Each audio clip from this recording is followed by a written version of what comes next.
Rise for the pledge, please. Joe, could you lead us to the pledge, sir?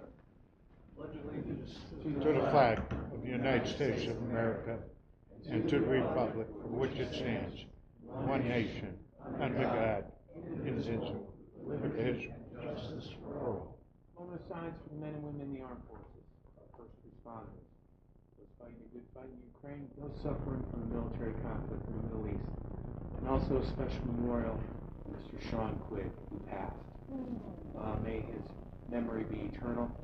Sean could be remembered for his wonderful smile, his great efforts for those that were handicapped, and he was a big proponent of adaptive sports, which you could see with his many things that he had with spaghetti arms, and all the wonderful things that he did for our community. May his memory be eternal. Thank you.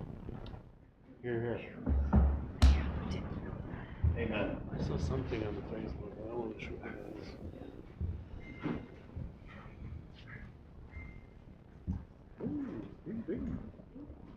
Okay, Walter, would you like to open up Board of Finance? Board of Finance? I heard of this.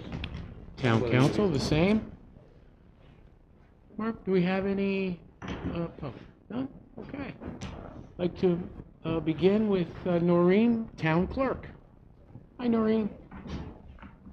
Before I begin, I wanted to let everybody know that my deputy, Gail Fernandez, has retired, and I have a new deputy, Caitlin Patterson, I'd like to introduce. We're very lucky. She comes from Ridgefield as deputy town clerk for 10 years, so she has a lot of experience. Yep. So I just wanted you all to meet her. Caitlin, C-A-I. Oh, Mike. Oh, Noreen Pritchard. No T. Okay, and that's Caitlin. Okay, let's see.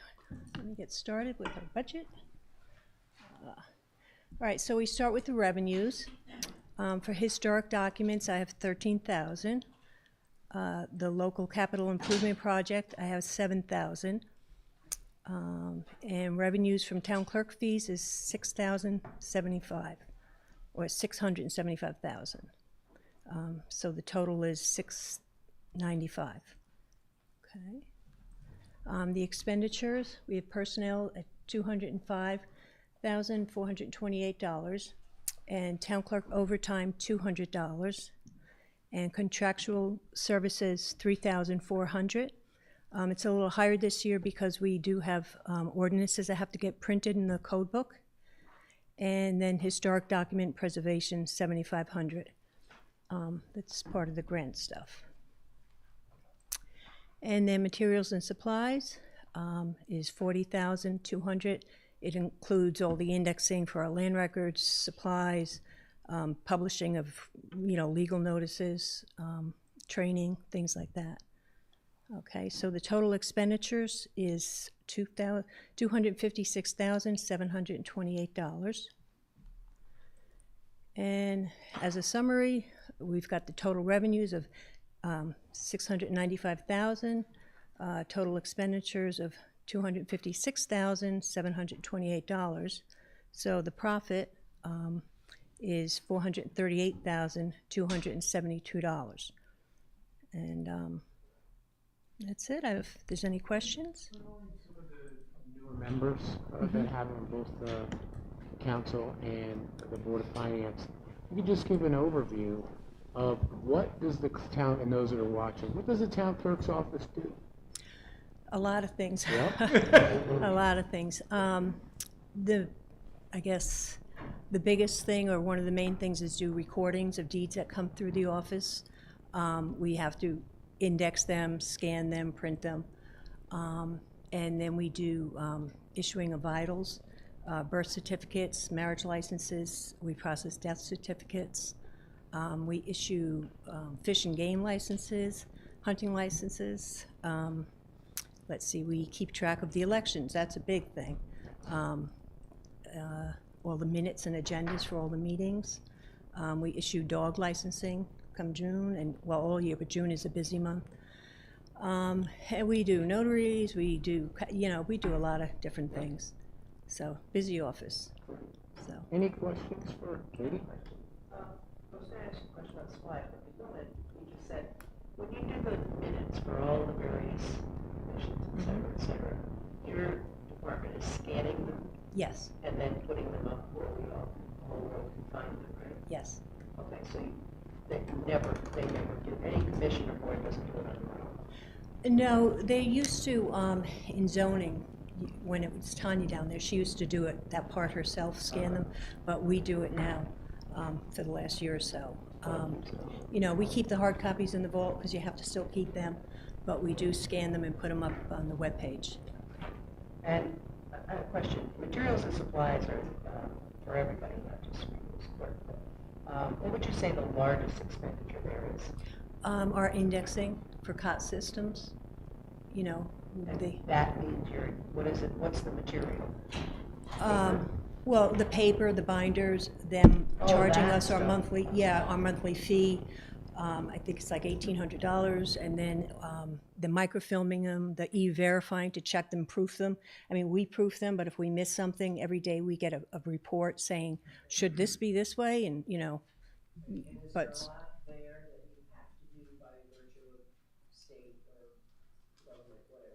Well, everything we do is state mandated. Yeah, yep. So, and we have all our records are online, not all of them, but most of them. So a lot of our grant money we're using is to go back and, microfilm them, or not microfilm, get them scanned on, that people can view them from home. Yeah, yep. Any other questions for Noreen? Walter? Noreen, just point of information. Who keeps track of the veterans in the community? Is that your office? That's or our, the tax? yes, we do. It is your office? Yes, we file the DD 214s, and then Thank we you. give them to the assessor's office so they can apply any, benefits. Okay, thank Yep. you. Chris? Yeah, thanks, Mayor. Noreen, thanks to you and your team. You always do a great job. I'm glad you're able to attract such a candidate with a lot of experience. I think that says a lot about what you're doing there. Thank you. My question is on the revenue side. The increase in 2026, is that coming from anything in particular, or is that kind of just across the board? So, Noreen, is it okay if I answer? Yeah, I'll have Pete answer that. So Chris, we took the actual trend when Olga and I were looking at it, and this has been one where the trend has been up. So we felt it was comfortable to actually introduce that increase into the operating budget, just because of the I believe if you look at the last 5 years, that number has been above trend line. Okay, great. Thank you. Thanks. Any other questions for Noreen? Thank you, Noreen. Okay, Noreen, thank you. thank you. Thank Great you. job, Noreen. Thanks, Chris. Thanks, Noreen. Welcome, Kate. Mr. Mayor, can I? Yes. I watched some of the video, and we're not talking into these, and Katie could take Rob Gambino's, because we couldn't hear anything Katie asked last Oh, night when okay. I looked at it. I just, So there's this one. Or you want to grab that? It was more little Charlie Brown. We knew you were talking, but had no clue what you were saying. you're gonna hear me now. Okay, but Bob's not coming tonight, so take that mic. And then whoever's up at the podium needs to speak into the mic, because if There you're you go, off a Walter. little, we can't hear any, and I thought we should Okay, make this usable for everybody. Thank you. that's good. Pearls of wisdom. All right, next is going to be Jason in the youth agency. Jason?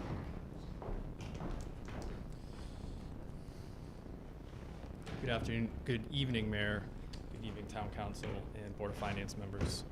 I will do my best to speak into the microphone so everyone at home can hear us, and hopefully my voice is deep enough and loud enough for everyone here.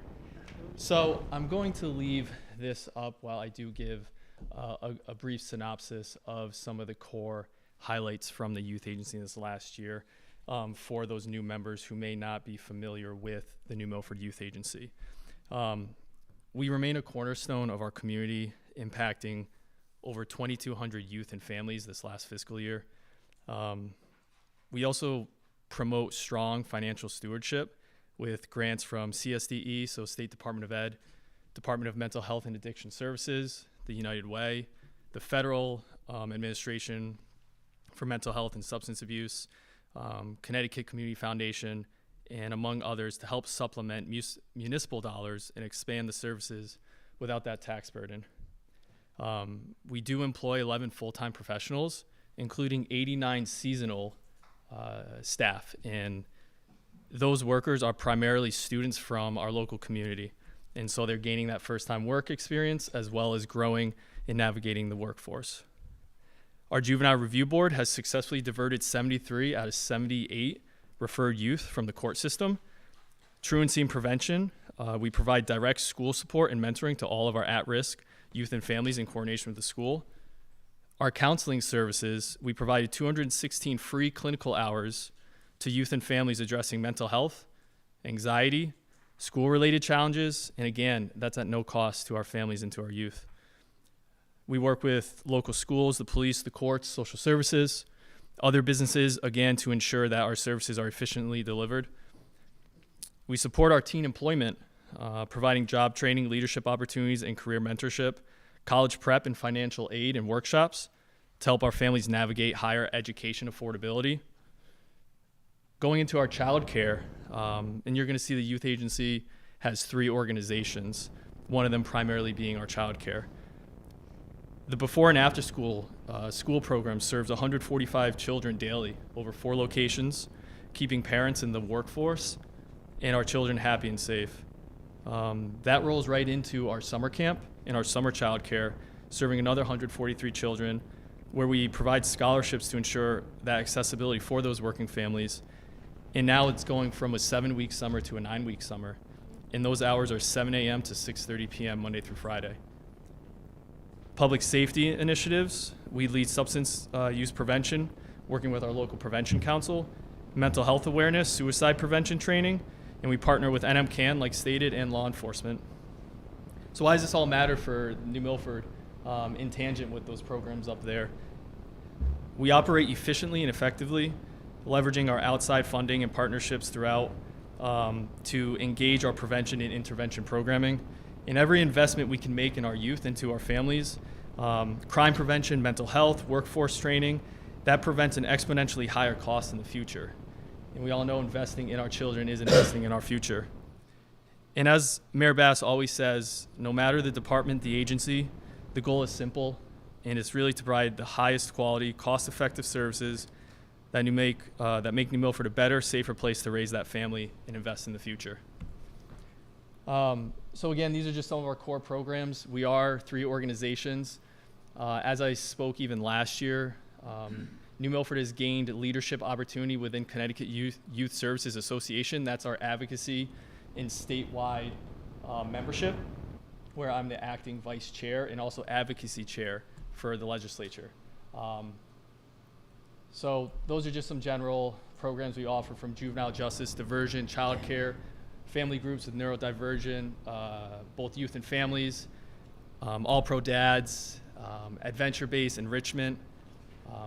So with that was just so people could kind of understand who and what the youth agency is, specifically towards the families we serve as well as the staff. And so, Mayor Pete, would you like me to start with 900, the youth agency, before and after school, or? Okay. The youth agency itself? So the youth agency org is the 10441-900, and there's only one source of revenue, and that is our state grant from DCF. And we do see an increase in that, and that's because the state started to supply a supplemental funding. And about 2 weeks ago, I did send a request to Town Council and then soon to be Board of Finance to put that request in. So they are now doing that in the beginning of the year. So that's where that increase in revenue comes. All other increases in expenses are related to, staff increases across materials and supplies.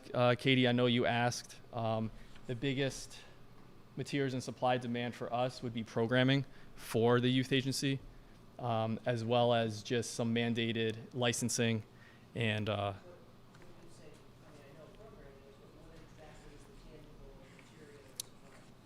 So, say teens take a trip and we need to pay for feeding them. We need to either bring in a speaker. That's the program material going into that materials and supplies. So it's actual materials needed to put on our programming for Do you those have a youth. breakdown of what Yes. comprise that? I mean, you don't have to give it to me now. but No, I do. you do? Yeah, Would you just send or Absolutely. send it to the mayor and he'll send it to us? And we'll send it to everybody. yeah, sure. Yeah, just trying to make sure that things are categorized correctly, because when you say material and supplies, if you looked across this whole budget, you see it's a gargantuan amount of money. And it Okay. all means something different Correct. to everybody, so thanks Th- for that. So if you want, I could provide that breakdown for the other 3 orgs, or the other 2 orgs, That'd be rather, lovely. if that's Thank you. okay. And then the part self-sustaining expense, that includes the counterpart to the state grant. So you're looking at the enhancement grant, the supplemental grant, the main grant, and then the town match. That's why it's about $20,001 higher than that revenue, is because the town has to match the main grant. And that's money from the state of Connecticut for being a youth service bureau. And are all the personnel, sorry, I didn't mean to butt in, but are all the personnel included in your personnel, the ones that we see designated that I could read? Are they all in that number, that 300? The 302 includes the executive director, the program administrator, the prevention program director, our youth advocate, 30 hours of the social worker, half of the office coordinator, because the other half comes out of the child care, and longevity for those office workers. Okay, so when the ARPA portion, That's page 159 for it'll, everybody. yeah, it'll be gone after this Mhm. year, right?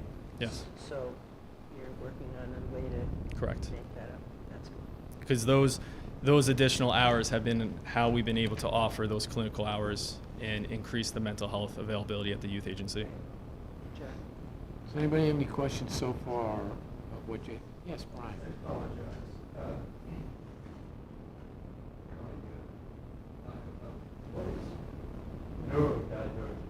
Neurodivergent is another term for youth with special needs.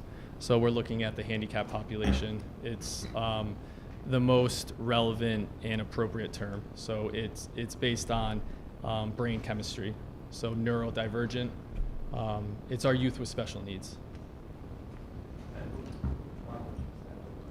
So for us, that's going to be our youth advocate, and that's Maria Leo. And Maria Leo runs, give an example, Safe Place. So that's it happens twice a month. It's a family and youth program. Kids who are neurodivergent come to it, as well as their families. And you have the youth on one side with volunteers and our staff playing games, crafts. Sorry, excuse me? When you say neurodivergent, you mean children with problems? No, we're again talking about youth with special needs, so disabilities, autistic children, learning disabilities, speech disabilities. So it's youth and children with who are neurodivergent. You're welcome. You other questions so far for Jason? The consultants, who are those people? Yeah, the fixed charges and consultants. Oh, so fixed charges is essentially fixed charges. So that's our network hosting for the website, our Adobe video software, 2 licensing for the social workers, and then Frontier phones. So those are fixed charges. Any other questions so far? Okay, Jason? Next would be the Max, which is the Teen Center, and that's 1044-1901. Revenue was increased. 161 for us, 161, 162.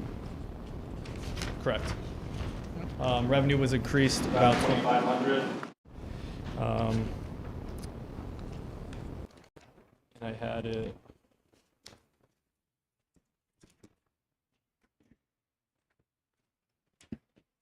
So as of now, going into February of 2025, revenue currently on Munis is at $29,093.04.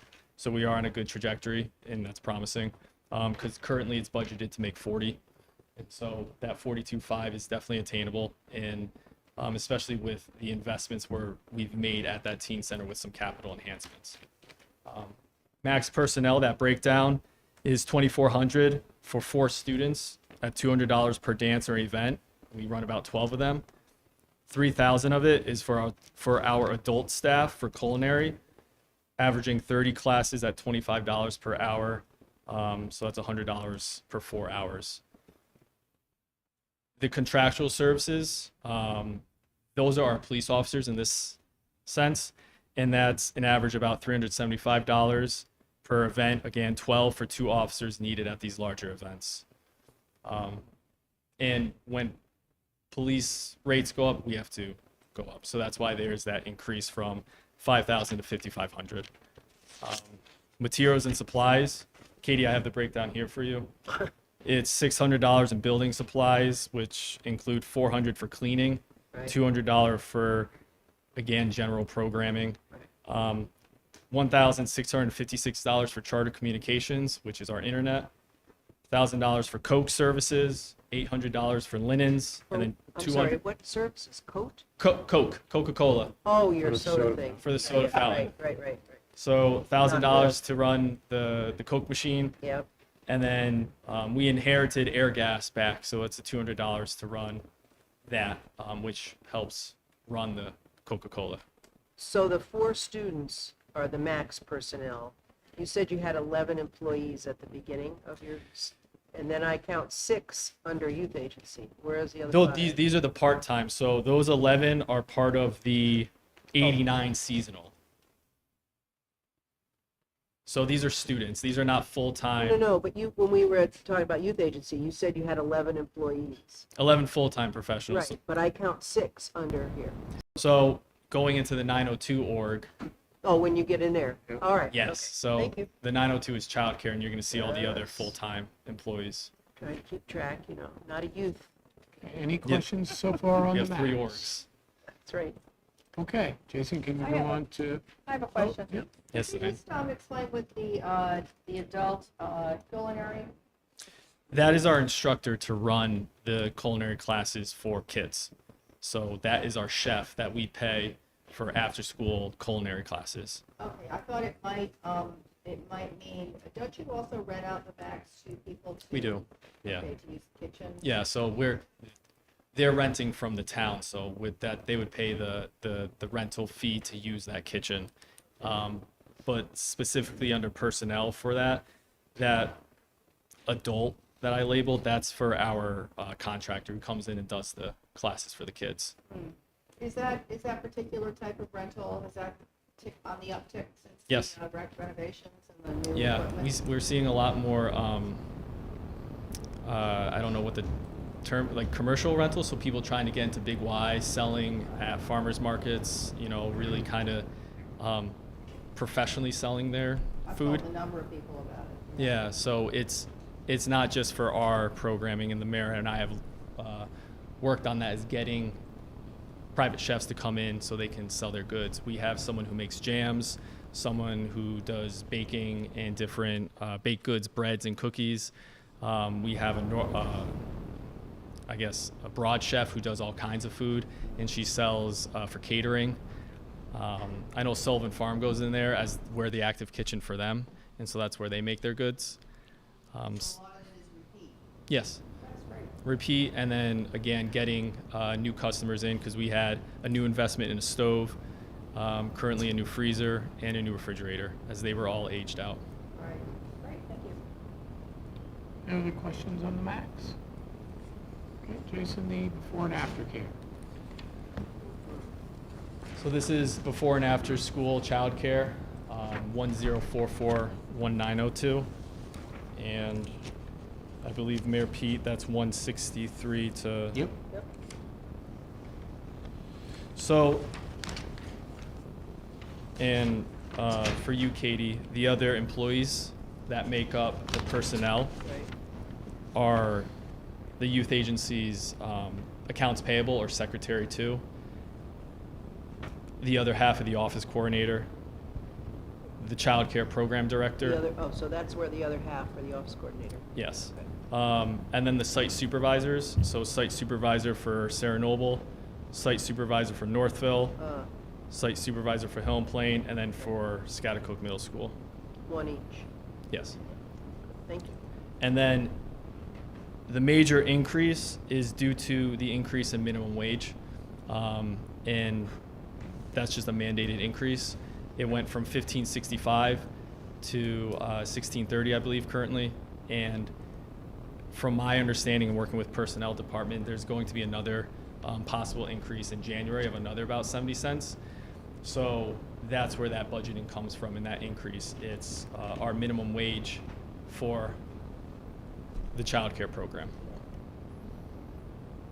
And then going into materials and supplies, we have $12,000 for transportation, and that's based off of about 11.5 that cost us with All-Star for our summer program. 26,000 is programming and field trips, and that breakdown is $2,800 per summer week, and that's based on a 9-week summer. And the increase is because we now have to budget for a 9-week summer instead of a 7, because kids are getting out earlier and going to school later. Office supplies, general markers, paper, things like that. Staff training can include CPR, first aid, any other relevant training. The MyRec registration under materials and supplies, that increased as it's a membership based on how much revenue is made. So as we increase our revenue, they increase the cost to provide the service.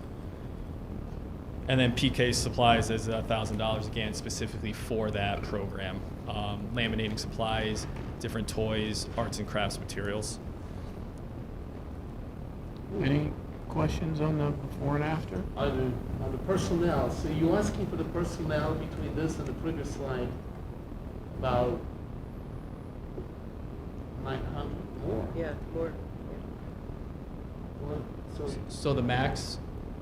No, it's up before and after. The Personnel. The previous slide, I there thought you was a said. 302,000 plus, and then you have a 694. The before and after is, high, so. So And that's- So Jason, before, to kind of answer Yep. Sal's question, what's the revenue? Because that was your first slide, so what is the revenue that the before and after care brings in? Sure. So how this program runs, as it does every year, it's a entirely self-sustaining account. That's why the bottom line is 0. So we look at what will it charge, or what will the business operations cost the town. The personnel, as I said, is the largest increase with those mandated minimum wage increases. So how many people do you guys have? So take away about the 4, actually they're cross-trained because we bring childcare staff to run the max. We have about 3 students who run our video program, and then we pay Sullivan Farm to maintain the grounds in the summer, so another couple of students. So that's probably around, I would say, if we're looking at that, 89 seasonal workers, anywhere between 75 and 80 part-time staff.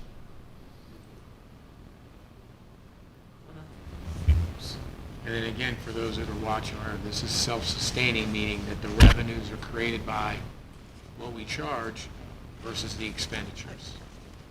I can give an example of what a site. So, say Northville Elementary School. You have your site supervisor who works 40 hours with their pay rate, and then you have an AM staff member, a PM staff member, another PM staff member, and another PM staff member because there's higher numbers after school. And then you have the assistant super, and then another PM staff. So that part-time staff to run that Northville site for before and after school every week is $1,636.40, just staffing. The weekly staffing, including our full-time, which is the site supervisor, is $2,589.20. So that's what we need to base off of each site of the 4 schools, is looking at what those sites are costing, and then the revenue model is then based off of what does the town need to bring in to cover those expenses to make it self-sustaining. You mentioned, where do I find the revenue to look? Be in your revenues, Katie? I did, but it's nowhere near 694. I mean, if you look at page 32, which is shown on the sheet here as being your revenue, it's, Katie, go right here. Youth before and after school, 746,744. oh, so this is broken out too? There's only one Yes. page, I'm sorry.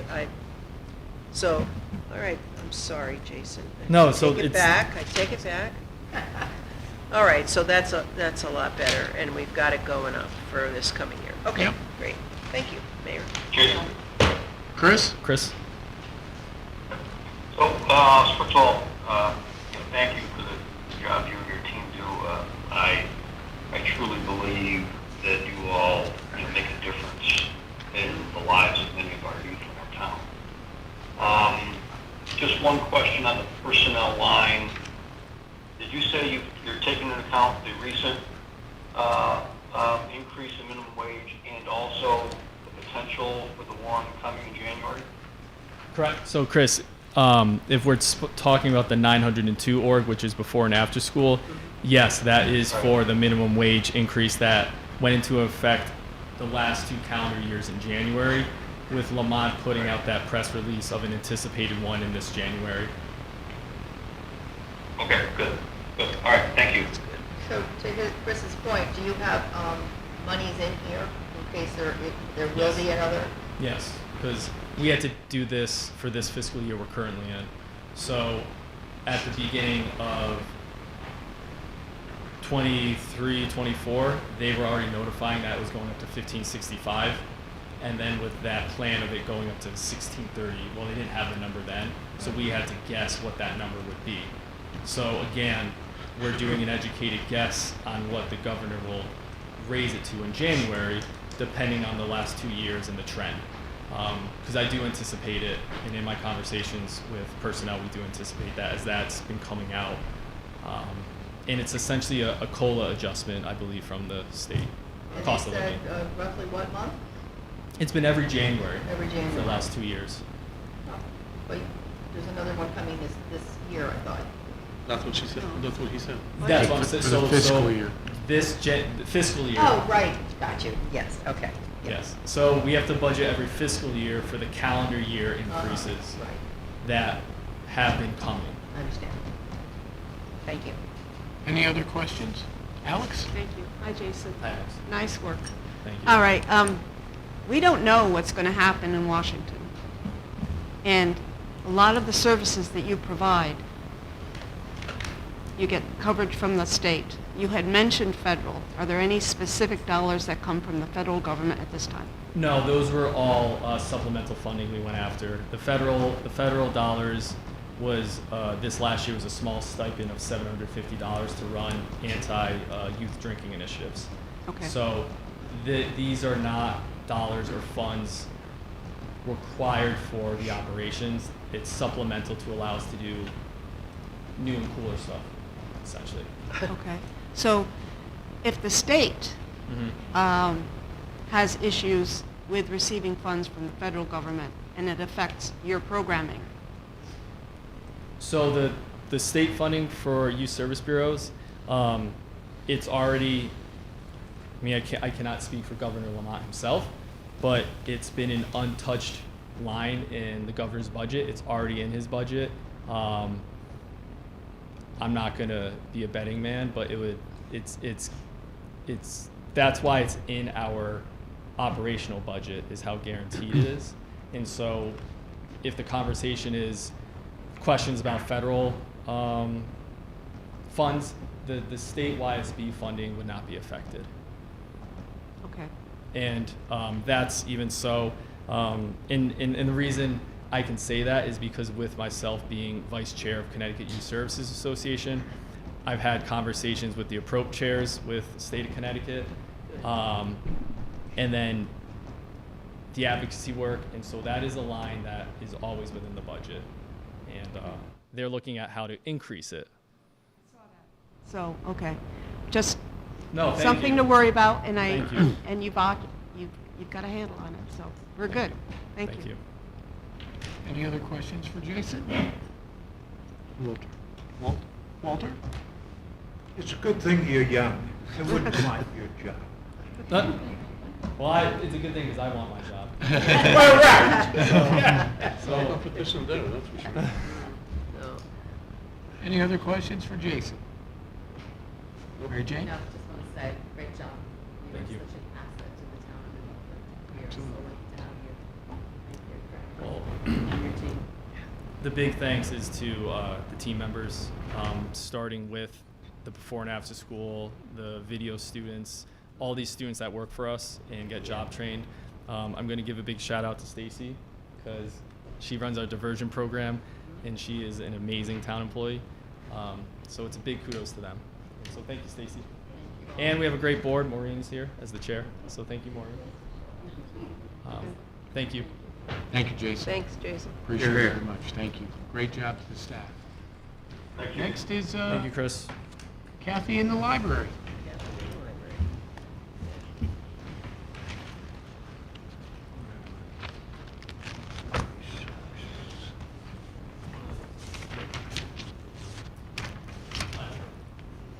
And 176.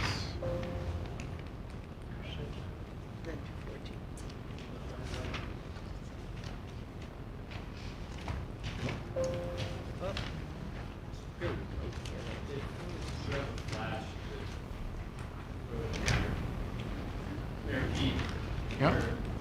There's an issue with the drive. It looks like it's going to affect social services, library, and the Canada Lake Authority. So if they have flash drives, they could get it to work. Kathy, you have a flash drive? It's not working right. Hang on. Not the actual file. Yeah. It's a link to a file. Yeah. So it's not the actual presentation. One of those is the clicker. So Are you doing a thumb drive, Jason? she's gonna do hers. Yeah. Yeah. There's two. So one's gonna be this Logitech clicker.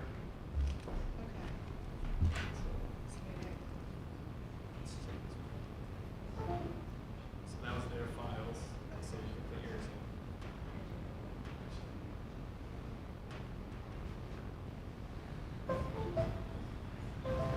in. Lana, you have yours on your laptop? Okay. Youth Services / IT guy. Yeah, do yes and that. Yep. I'm gonna call Dave in a second here. Yeah.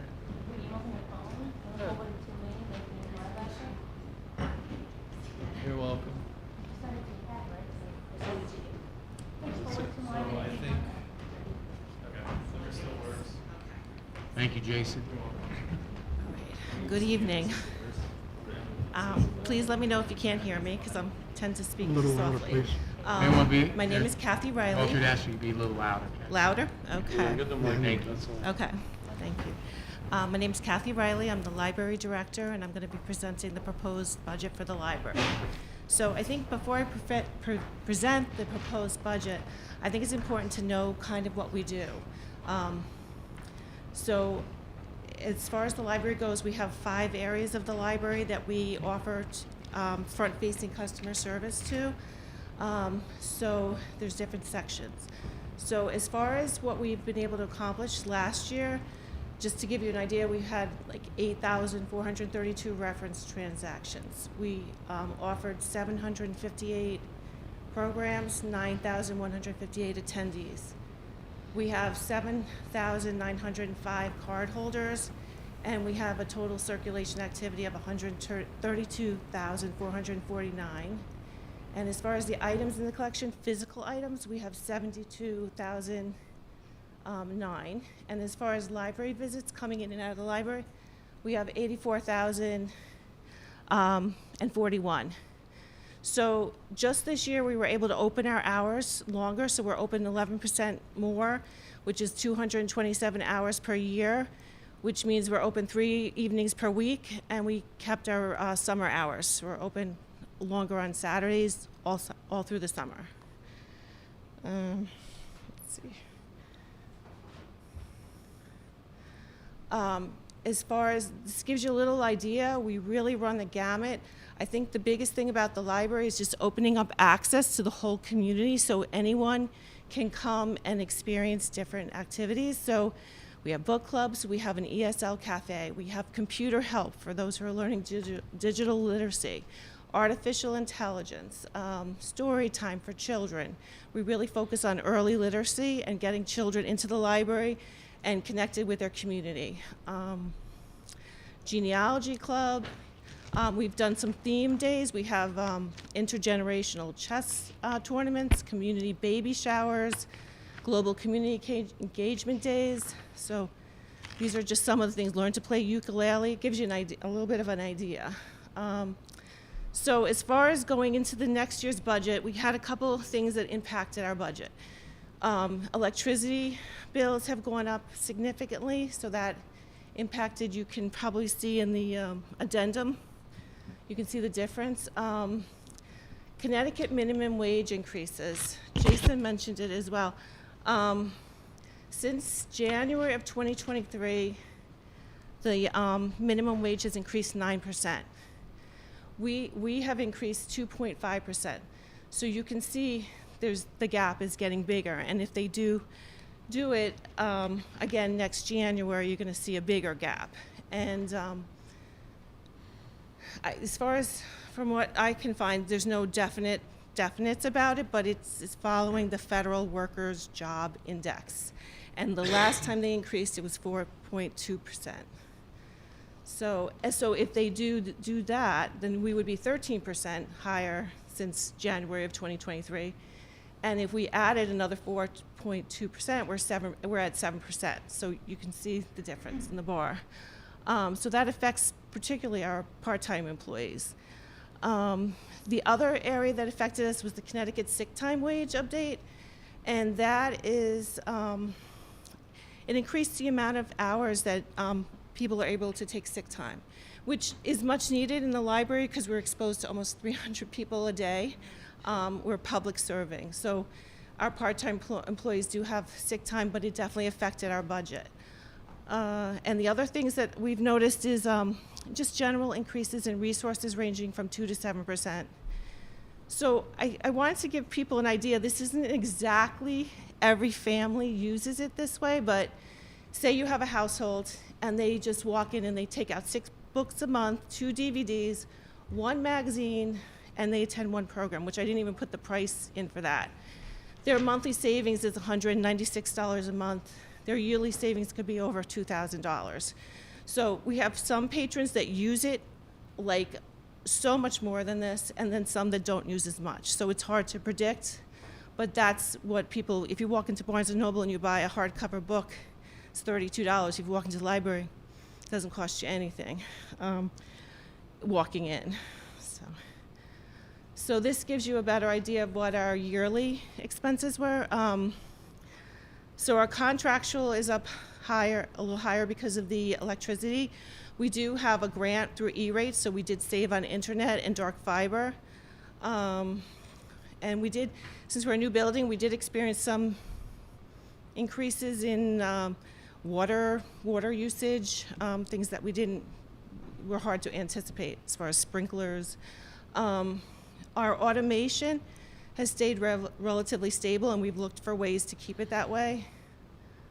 Our other is kind of a mixture of programs and supplies and materials. So we did see some increases in that. And then the print and the non-print has stayed relatively stable, mostly because we've looked for different vendors and we've tried to keep it level. Our revenue, we decreased the amount of fees that we charge, so we're not blocking access to patrons who are not, who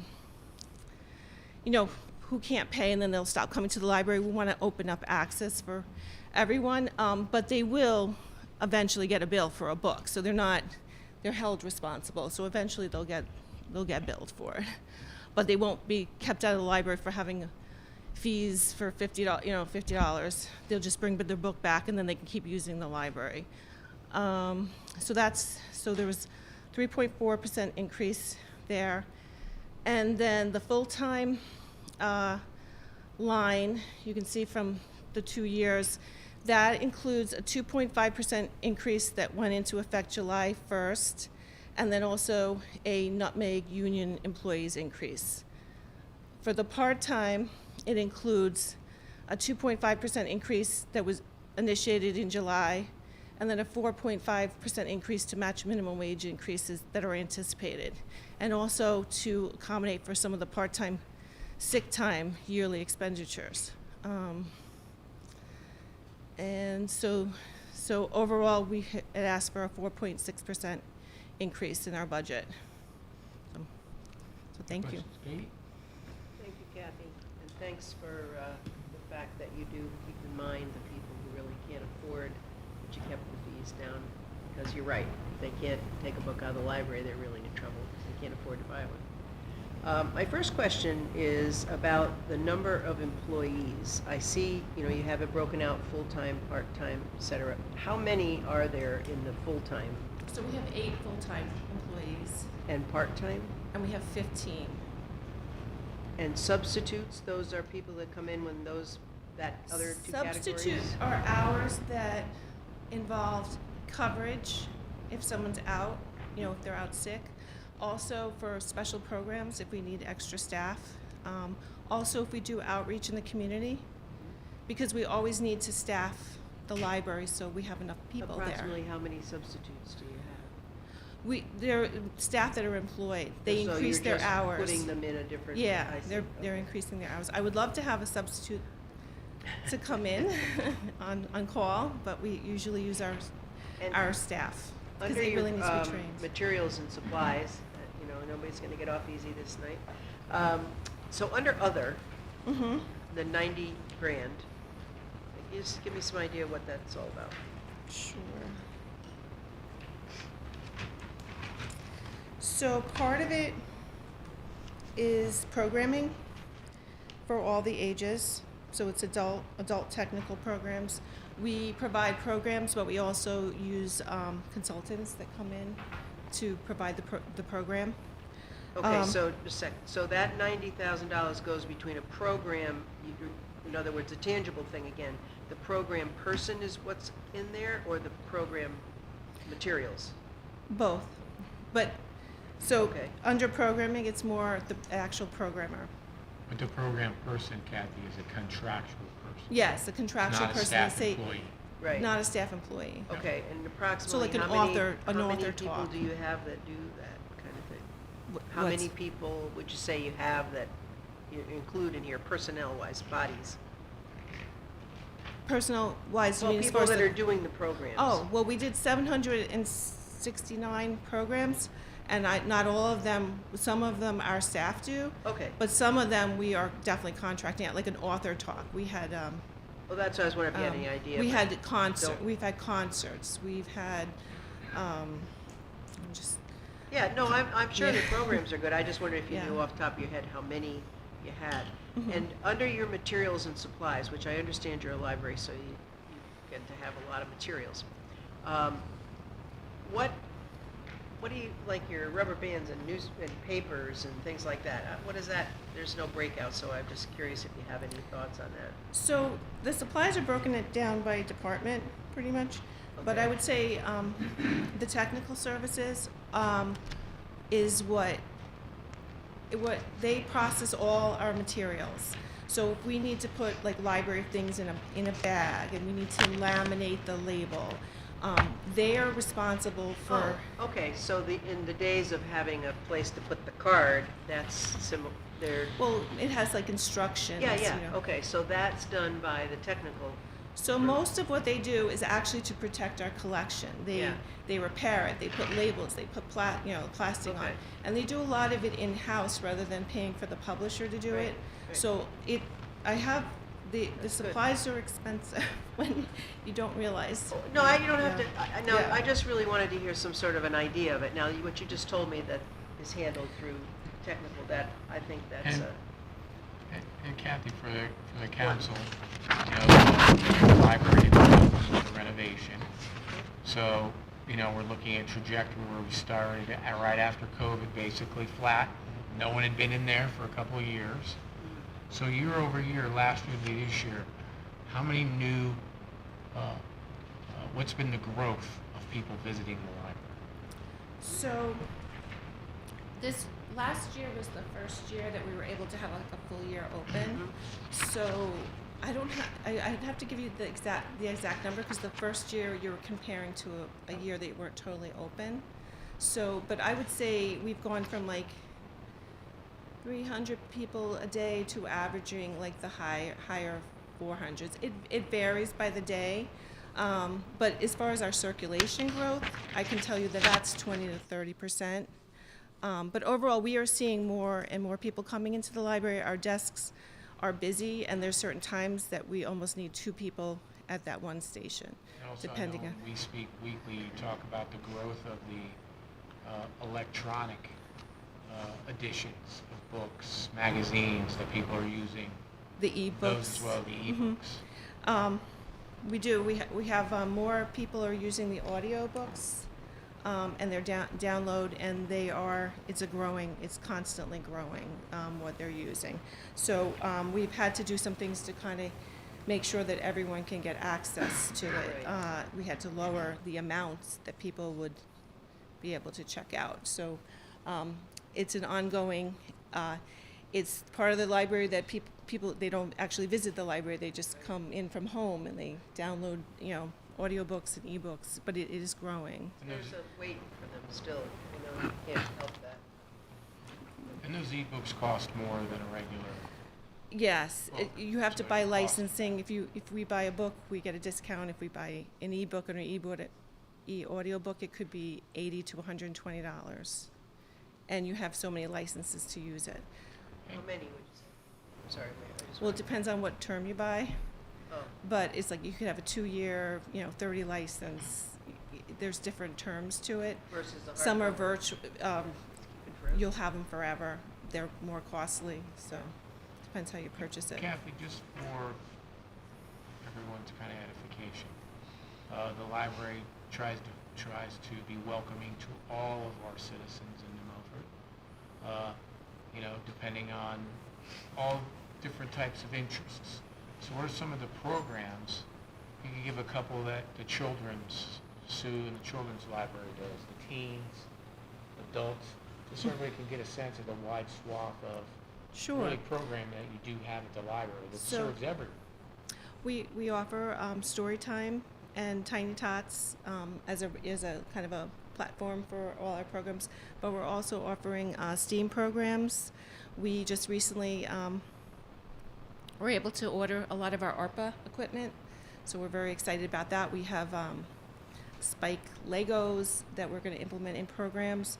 So, and Sue also does programs to encourage like reading. We had Dino November, and we had a really wonderful response.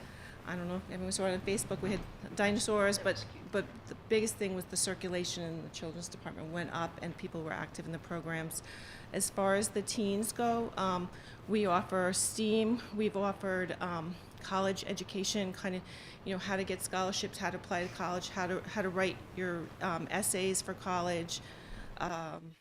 There's gaming, so there's more socialization. We have a crochet and knit for teens on Saturdays.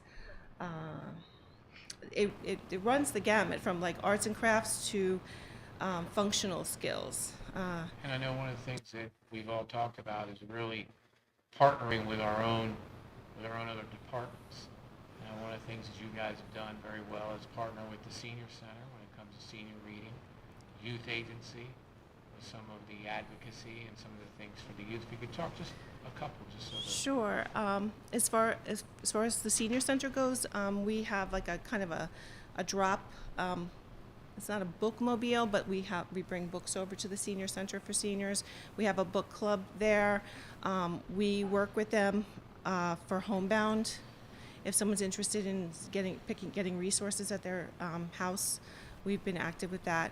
The youth agency, we've partnered on quite a few programs, so you might have seen the programs at the library. Social services, I know we've been in contact frequently. We talk about different things and different ways that we can help. We work a lot with the Literacy Connection. They have tutors coming into the building. We've tried to increase access. We have Spanish collections. We are trying to get resources that actually convert by language, so anyone can access it digitally. We had Global Engagement Day, so we have worked with a lot of those agencies. We've had agencies come and provide CPR training with the town. We've had Narcan training. I know you partnered with Sal with chess Oh, tournament. chess tournament. Third. I said that Gonna be on earlier, the but fourth yes, one. we've had I think 3 or 4 at least. You guys do a very good job. Amy's staying with me and some other guys Mhm. for 4 or 5 hours. And what's nice is it's intergenerational. You're seeing different age groups in there. Oh, it's Yeah, amazing. yeah, Absolutely yeah. amazing. 8 to 82, is that right? 8 to 82? It's from 0 to 100. That's what I got. It's not just about. You I gotta- want to see the zero. Yeah, me too. And Kathy, also, Chewing you on know, the- the public took on the endeavor of the expansion, which is beautiful. In that space, for those that haven't been there, are actual study rooms. So if you could just let the council and the public know, what's the use of the study room? Our study rooms are very busy. It's grown. I think last month 132, they're using the rooms, and if they can't get into those rooms, they're using the mezzanine to study. I think a lot of people come for quiet to focus. We've been very busy. We provide printing and copying services, and also patron computers. So people are coming in to, if they don't have a computer or they need to print or their printer doesn't work or they need to work on a school project, they'll come in and print. And one of the services too, Kathy, for those that don't know, because when you guys brought it up in the beginning, I didn't know the library do that. It's a library of things. So if you need, something, for instance, I need a hotspot. Who would think you'd go to the library, you check out a hotspot? So we have 20 Wi-Fi hotspots that the public can check out. It's basically internet. A lot of people take it if they're going away or their internet is down and they need it for work. They'll take the hotspot. So they go out a lot. The Library of Things was kind of founded on, it's not books, it's more objects. So the idea is that if perhaps you didn't want to buy something, you could try it out at the library. You can check it out. Like we have a projector, we have a telescope, we have a ukulele, we have other digital items. So, and you can try it out, and at least you get the opportunity. Maybe you only need it once, so you don't really want to buy it, so it's sustainable, and then someone else can use it. So that's what the library You have does. some tools also, right? We have tools. We have all different. No, I had a comment. So I'm a member of one of your book clubs, and it's fantastic. They actually have some sort of a reciprocal agreement with other neighboring libraries to collect the same book, so everyone can have one in the group, no matter what the number is. And then we meet at the library and have our book club there. It's incredible. We have, I'm glad you're using it. Yeah, it's We have great. 13 book clubs, and we provide the books for that. That's awesome. How's the meeting Joe? conference? Sorry.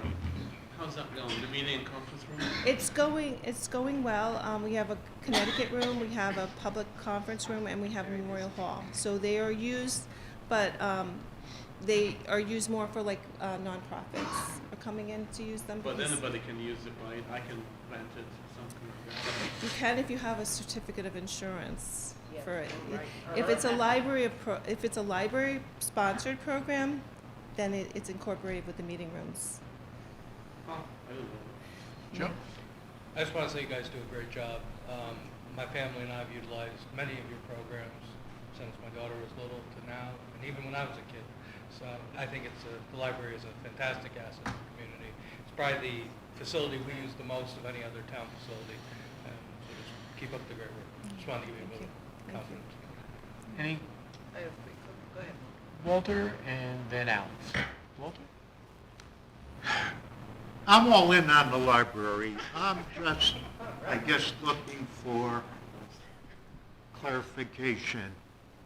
Kind of a spin-off of Councilwoman Francis.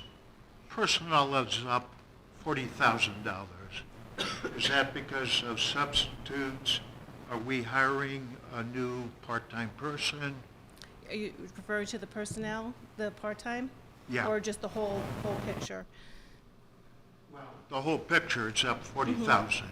Yes, so the main parts were the contractual went up because of the utilities, and then the other part was the part-time because of minimum wage. Yeah, That answers the yeah, question. yeah. Another comment, just a comment. I would like some new furniture. 35,000 for new furniture. Is that in place or is that on order? At the library or home? Send it to my house, absolutely. You have that in your Again, budget, just curious, For furniture? you know, Yeah. what's in the library? There's no furniture. Okay. I'm sorry, So- I missed, No, it's in here. I missed the break-in. Kathy, there's $35,000 in for furniture. He's We right, actually talked about it at the meeting. Furniture? I'm sorry, I'm missing something. What No, you pointed it out. Show me the page. It's in the budget, you saw it. Yeah, it was 35,000 Yes, for, furniture. but you know, I got no problem with that. I'm all in on the library, and I tell you, that library's a gem. It is. Well, And if it needs stuff, please I- send me the, It's under furnishings and equipment, Furnishings and equipment, what page is yeah, that, Mayor? it was page 214. 214. 35,000. 214. 214, right there. Oh, we're dealing with 35,000. capital. It's under can I capital, I'm just see sorry, someone Walter. else's, Capital. It's in Kinda capital. jumped to capital. that would be okay, that makes sense. I'm like, I know it's not in the operating budget. So Yeah. if you could talk about what that capital. Sure, item I can. When they did the building, they did an amazing job, and they focused on the public areas, but they did not focus on the workspace and the workflow areas. So there are, we have empty walls where we need to store things. So Is that Kevin, what? I could just explain, Walter, when you go down to the next page, so this is the highlight page, when you go to the next page, you'll see where it was 35,000. I cut that appropriation of 35,000. I missed that. And the reason being is And we this have is in future years. I want them to have no furniture, I got no it's for problem with It's that. 'cause So that was, and it was basically more for the routers and the technology. We're Okay, actually using okay. E-rate, Okay. which is a grant to supplant. Oh, Mr. Mayor, okay. thank you. Absolutely. But it wasn't. Right. Okay. Is what the E-rate? The E-rate? Thank you. Yeah. My reading was short-sighted. I apologize. Just a quick one. We'll have Alex. Oh, I'm sorry. Come on. Any other questions or? Alex had a question? Thank you. The library is a great place. You really do wonderful things. And you can always get what you need, one way or another. You know, even if it comes from another library, it's a wonderful service. So, I'm in all support, just some clarification. There's a reduction because you're no longer using a service for the elevator. Mm-hmm. So who's servicing the elevator? So the elevator, we're wrapping it all in, so in other words, beforehand, it was almost siloed, so the library had its own elevator. Now, Public Works handles all that through facilities, so So it's do we all have a- combined. Do Yep. we have a certified person? So you'll see, well, it's Or did contractual. they contract? Yep. Okay, that's fine, Yep. okay. Okay, and then we have some landscape improvements. Yes, so we have ornamental trees. Parks and Rec does do the lawn maintenance, but we have ornamental trees and we have a large area of mulched area that needs to get maintained, and that was part of the renovation. So that was expense that we have. Important, so, okay, so it looks good.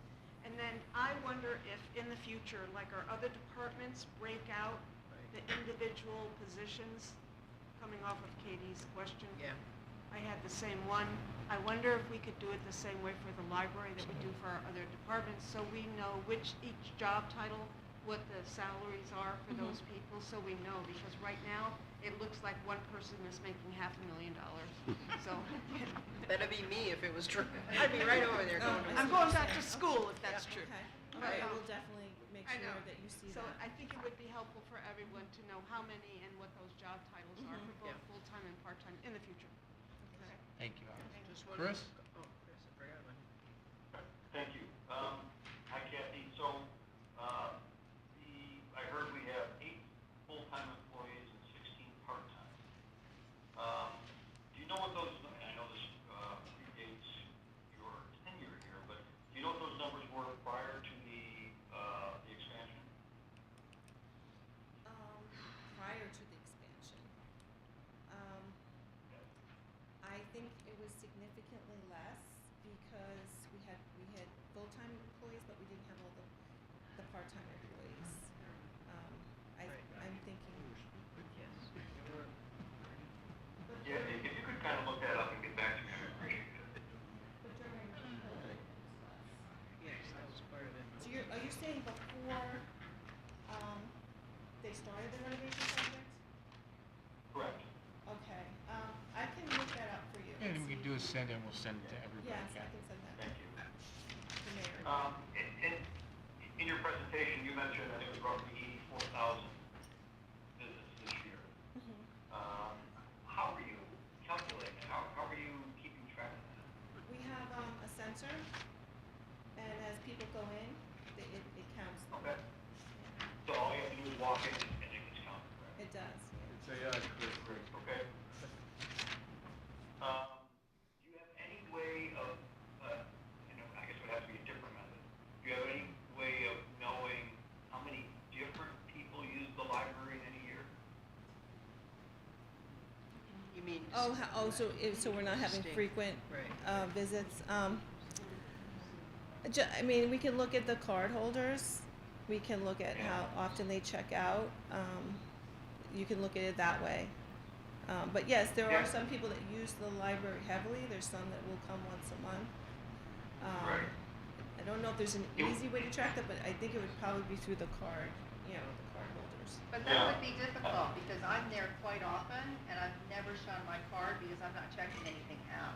I'm there for meetings, Right. I'm there for, Yeah. to rent the rooms. Mm-hmm. Yeah, I mean, I think, and I don't know what the cost would be, but if you had a chip or something on a card and people just kind of, like a fob or something, adding that, because I think there's value to keeping these sort of statistics, especially over time, to know is the library growing?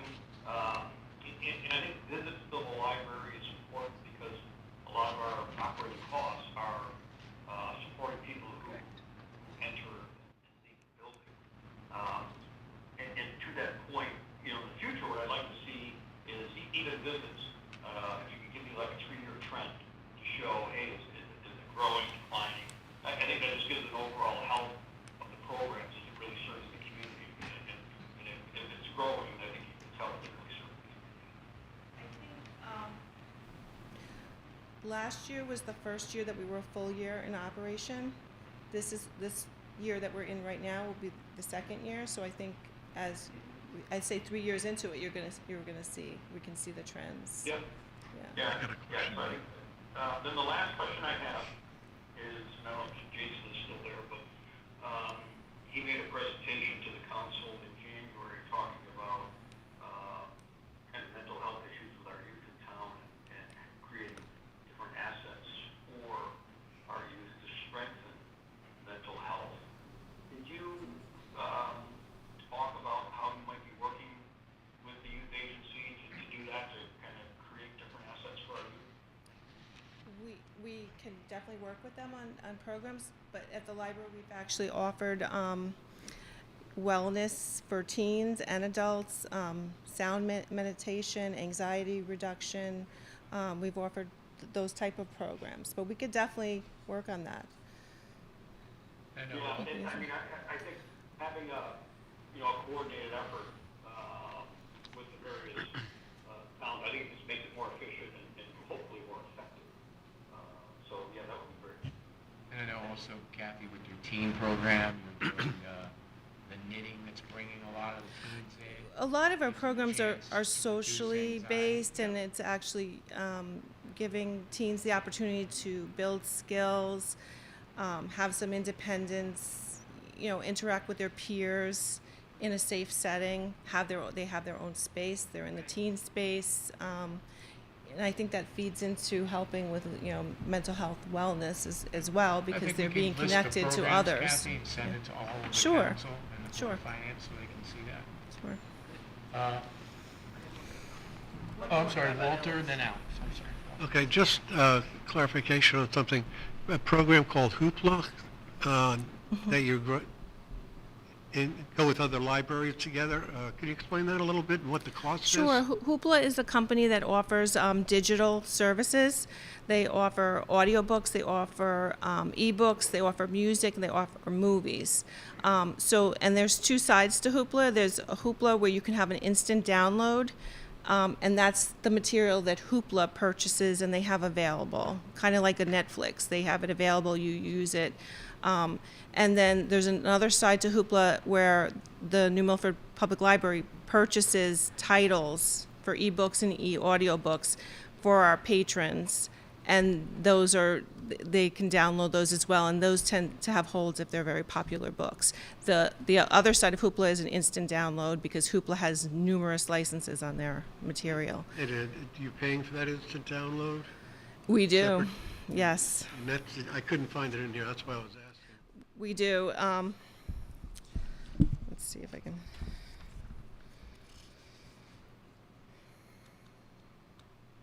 Hoopla. It's $44,400. How many licenses? It's for it's broken down, and we allow so many downloads per month. So it's about $3,800 a month, and it's used. Sometimes we're over. So, but that's where it's staying. $3,800 a month, you said? Yes. Yeah. Alex? This one's for you, Mr. Mayor. Sure. You have a reduction of 5,125, your recommendation. Can you help me understand what you were thinking? Where are you That at? was in I'm sorry. materials and supplies. We were looking at the trend rates Okay. for that, and Olga and I, also with Kathy, felt comfortable being able to reduce that line by using the actuarials. So as always, if we run into some issues where monies are needed, we do tell people they need to come back and talk to us? Absolutely. Kate? Can't let you go without saying something about Friends of the Library. I don't know that everybody, I think most of us all know about it, but perhaps not everyone in town knows. If you could just give a little encapsulated comment about what they do for the library. Sure. The Friends are our friends. They help the library. They are a dedicated group of volunteers who take in books every weekend, donations, sort through them, and get them ready for the sales. They offer, I believe, 3 sales, and they always have books for sale in the lobby. The monies that they raise, they donate to the library, and we receive it through programs. They've supported us in multiple ways, but I would say the biggest area is the programs that they provide for us, and some things that we wouldn't be able to do. They give us the extra that we wouldn't be able to do. So when you look at our programming, it's actually more than that because the Friends are donating for that. So you beat me to it. I just want to thank the community, the staff, the volunteers, our board of trustees, Mayor Bass for wisdom, so thank you. Thank you. Yeah. Any other questions for Larry? Mary Jane? How did you provide the supplies for your knitters and crocheters? Most bring in their items, but we have had donations of yarn, and so we do have supplies, and also with the teens, we do have, we can provide them. So if you come to a program, you don't have to bring, the supplies are usually there for you. So, You brought so many new programs to the library. It's absolutely amazing. Thank you. No, thank you. Any other questions? Thank you, Okay, thank you. Thank you, and Catherine, and Next, Jeff.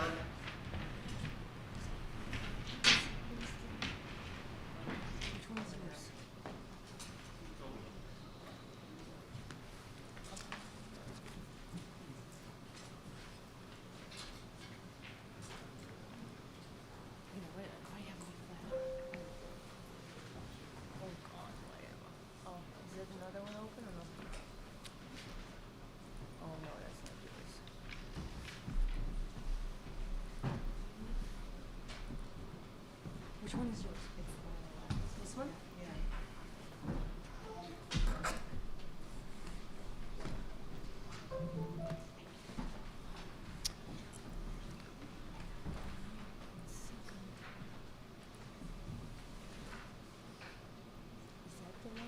Oh, that's a good question.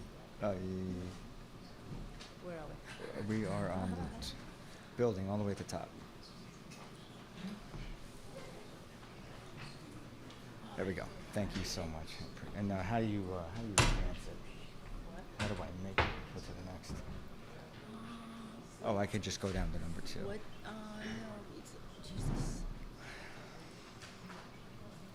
My God, I can't see anymore. Oh, there you go. So, is that the clicker? Clicker. Okay. Just, you know. Okay. Good evening, everyone. Mr. Mayor, Town Council, and the Board of Finance. My name is Jeff Rondini. I am the building official that I took over in July for Bill Murphy, who served the town for 20 years. Big shoes to fill, but it's been an interesting 7 months. Just to give you a quick background on myself, I was a building official up in North Canaan on the Massachusetts line. Population 3,500, so 3,500. All right, and I did that part-time. I'm also a business owner in town. I own my own construction company. So it worked out perfect for my company and to do that as well. Fast forward, come to New Milford. What do we have here? 30,000 people? Yeah, okay. So it's a big jump, and it was eye-opening. So here I am, and I'm here not only representing the building department, but the great staff that we have coming out of the building department. We have the assistant building official, Sean Murphy, who's been with the town for 18 years, which is incredible. Great resource, incredible resource for the town.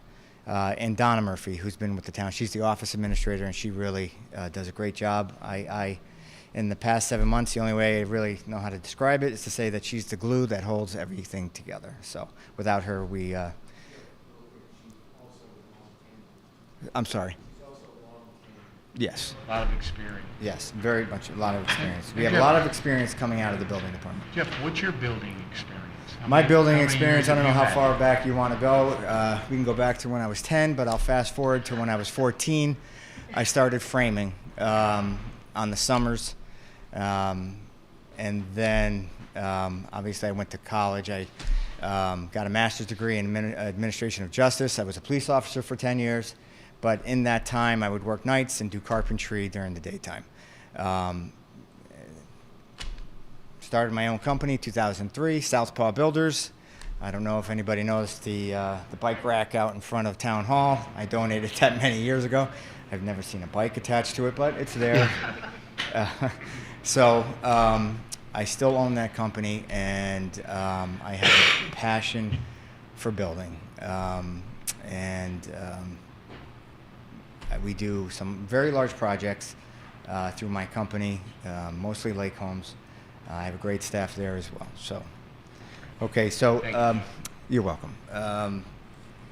To celebrate Bill's 20 years, I left up a trivial question here, thing that he put up there. I'm sure you saw it last year. The New Milford Building Department, it was established in 1968. In 1971, the year I was born, Connecticut became the first state in the nation to adopt the statewide uniform building code. So that's pretty interesting. In 1968, the very first year, in 6 months, the building department issued 213 permits. So, and you'll see as we get into the budget how far we've come. So, my duty as building official, it's multifaceted. So not only do I work well with, again, a great staff, my job is to, along with the administrative side, do plan review. Let's see. I have to stay up to date on my continuing education. We're required to do 30 credits per year. We have to get 90 done in 3. So it's quite demanding. Lately, we're a very busy department. Construction is not slowing down. We're spread thin, but we do make it work. We're very efficient, and that's where I like to put my focus on making that building department better. It's great, but I'm always looking at ways to make it better and more efficient. So, and I think we've done a very good job with the resources that we have, and we're very short-staffed. But with Donna, the way she runs that office, keeps everything together. Sean, who's just a code guru, 18 years of experience, he is the go-to guy when we do an extensive plan review. When I need to cover everything from energy efficiency to structural, he can find it in that code book. And if I was to stack the code books up here tonight, they would probably reach the top of this podium. So there's a lot to know. There's a lot to know where to go.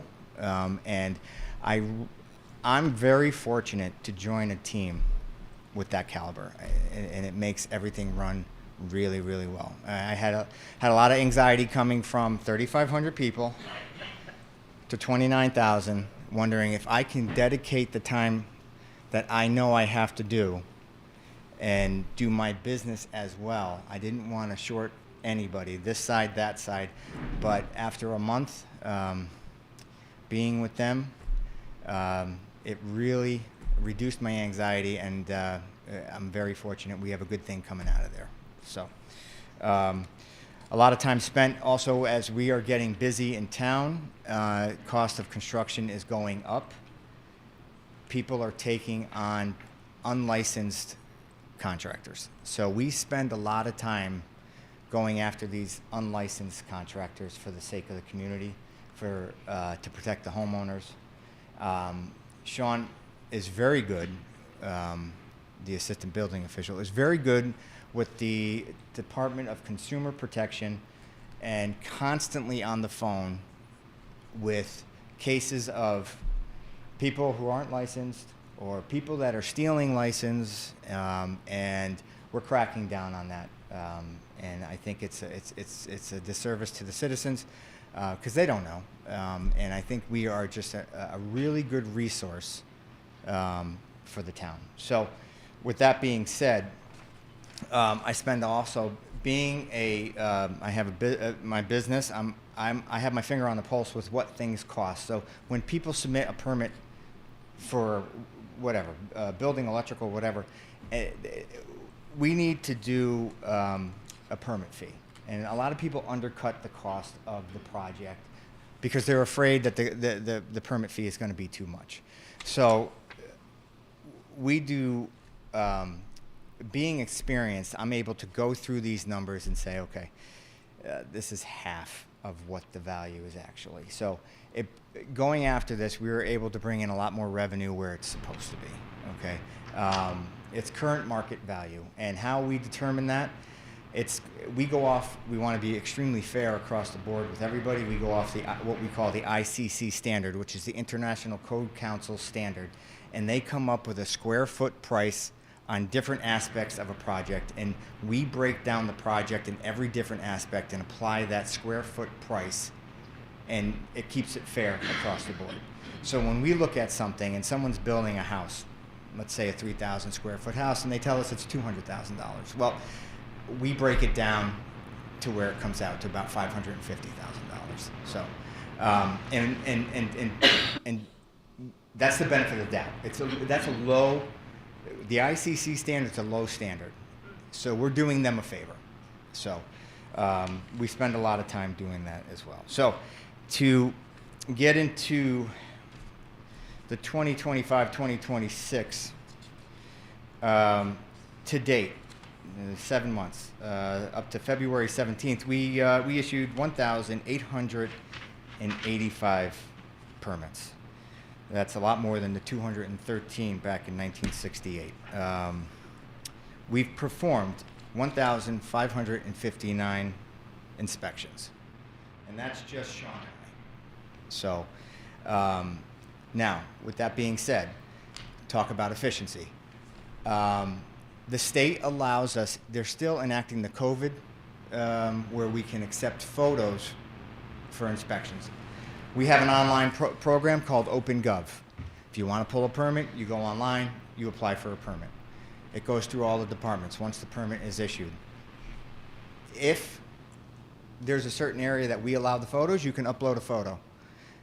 I was never for this. I never accepted it in North Canaan. It was just me.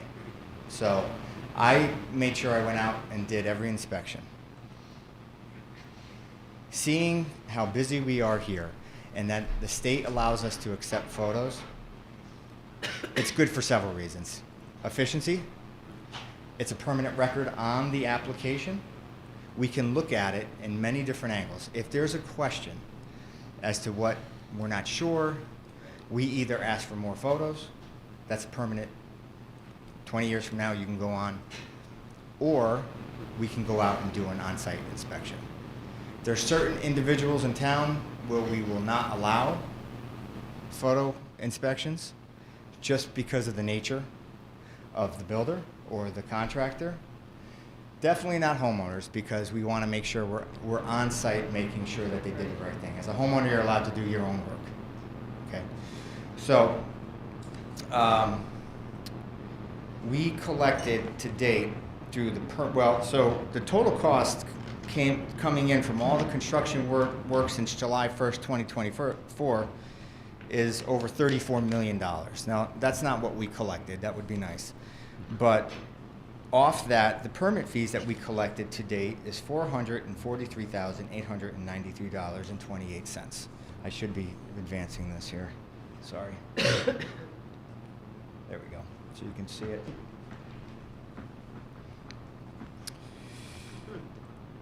So I'm not sure, I'm only been here for 7 months, so I don't know what the target, what we projected. I think it was 475, I believe. So we're set to pass that, okay? So if we go through the personnel, the salaries, that's including mine, Donna's, and Sean, it's $235,207.60. We have an overtime budget of $200, so we keep that low, and that's strictly for if Sean has to go out. If I have to go out, I'm salary. We try to make it so I go out, whether it's a house fire, after hours, whatever the case may be. Materials, $4,000. The total budget, $239,407.60. So our profit is $204,000 to date, $485.68. I can break it down, the overall cost of the $34 million that we did of the cost construction per quarter. If you want, it's 13 million for July, August, and September. October, November, and December, 13 million, and January to February is almost $7 million of construction costs that we brought through the building department. Any questions for Jeff? Just a question about the list that you mentioned about the contractors you would never allow them to upload the picture. Is that available to the public? Can we all look at those? Sure.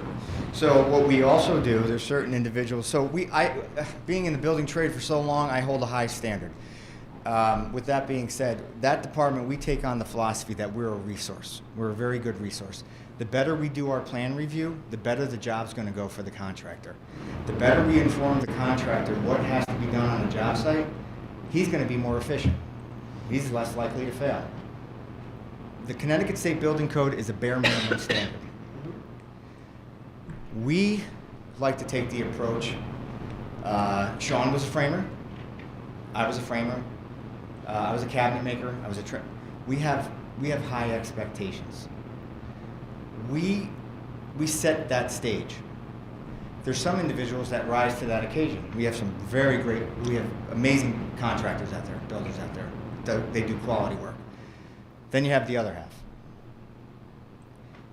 So when we go out and they meet the code, the bare minimum code, we look at that and we shake our head at it, right? But they met the code, so there's only so much we can do.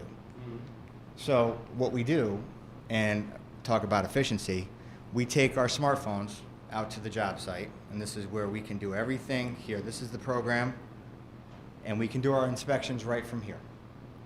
So I can take a photo of something, upload it right to their application. So if they fail, I'm going to take a picture of what they failed, and we're going to cite the code, and we're going to upload it, especially these new home constructions. So when a homeowner buys a new home, when they see it, it's sheetrock painted, looks beautiful. They don't know what's behind the walls. So before they buy, we upload the photos of the construction in progress. So they have an opportunity to go online and view the construction. And they can see where they... Or it's not? Both. State, non-state? I'm sorry? State. Let's say state wants to build something. The state? Yeah. So if the state comes in, they have different inspectors. We don't cover state inspectors. They have their own state inspectors. So what we do is we upload photos just for informational. I think the owner, someone who wants to purchase a house for $600,000-$700,000, I think they have a right to know what's behind the walls. Absolutely. So if we fail someone, somebody can look at exactly what they failed. When they fix it, we will upload the photo shaying that it's been fixed. That's the way to go, but Very good. Yeah, I'm all about transparency, and I've been in this business long enough to see that sheetrock covers up a lot of mistakes. So another issue that we're having, and just to throw it out there, so if people are watching, solar, with all the incentives that were coming out, I don't know if they're going to still come out, but these unscrupulous salesmen that target the elderly, they have the contract all drawn up, and they tell them this is a requirement by the federal government. You have to get solar. Just we'll sign your name here. They apply for a building permit, and so we issue the permit thinking it was all in good faith. Come to find out, we get a phone call from a daughter or a son saying, hey, someone approached my mother. She's elderly. She really doesn't know. She said it. They said, okay, so if what we did going forward is no longer digital signatures, the homeowner's email and phone number has to be on the application, and they have to give us a live signature. It can't be a digital signature. And we follow it up with a phone call to the homeowner just to make sure that this is all legit. These solar companies are just pulling permits and not even having conversations with homeowners. Come to find out, they can't get the sale, so they'll call and say, hey, 6 months ago we put in a permit and we paid for a permit fee. We're not doing that job. We want our permit fee back. So, which is non-refundable. We'll work with people, but we know what they're doing. So again, we have our finger on the pulse with every different aspect of what's going on. There's a lot coming. So you can look at this two ways. I think there's a lot of building coming to New Milford. Now, some people think that's not a good thing. how do you know? I'm sorry? How do you know that's not coming? I just, through our meetings in town, I just get a feel that people are taking a great interest in New Milford. I get excited because I love building. I love it. I love the science behind building. I love taking an average builder and making him a very good builder just by example. So our philosophy coming out of that, we're a no-nonsense building department, but we're a resource, and if they take advantage of the resource, their jobs are going to go just fine. But if they don't, we have no problem contacting the Department of Consumer Protection and revoking their license. So Great. it's a disservice to the good quality builders out there that we have, I call hack-o-matics. Yeah. Any other questions for Jeff? Yep, Alex? Alex and then Chris. Hi. You said 1,885 permits.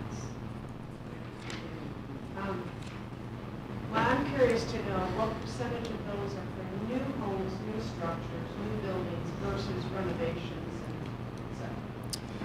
So new construction is, most of this is remodel. Addition, remodel. I would have to get you the breakdown.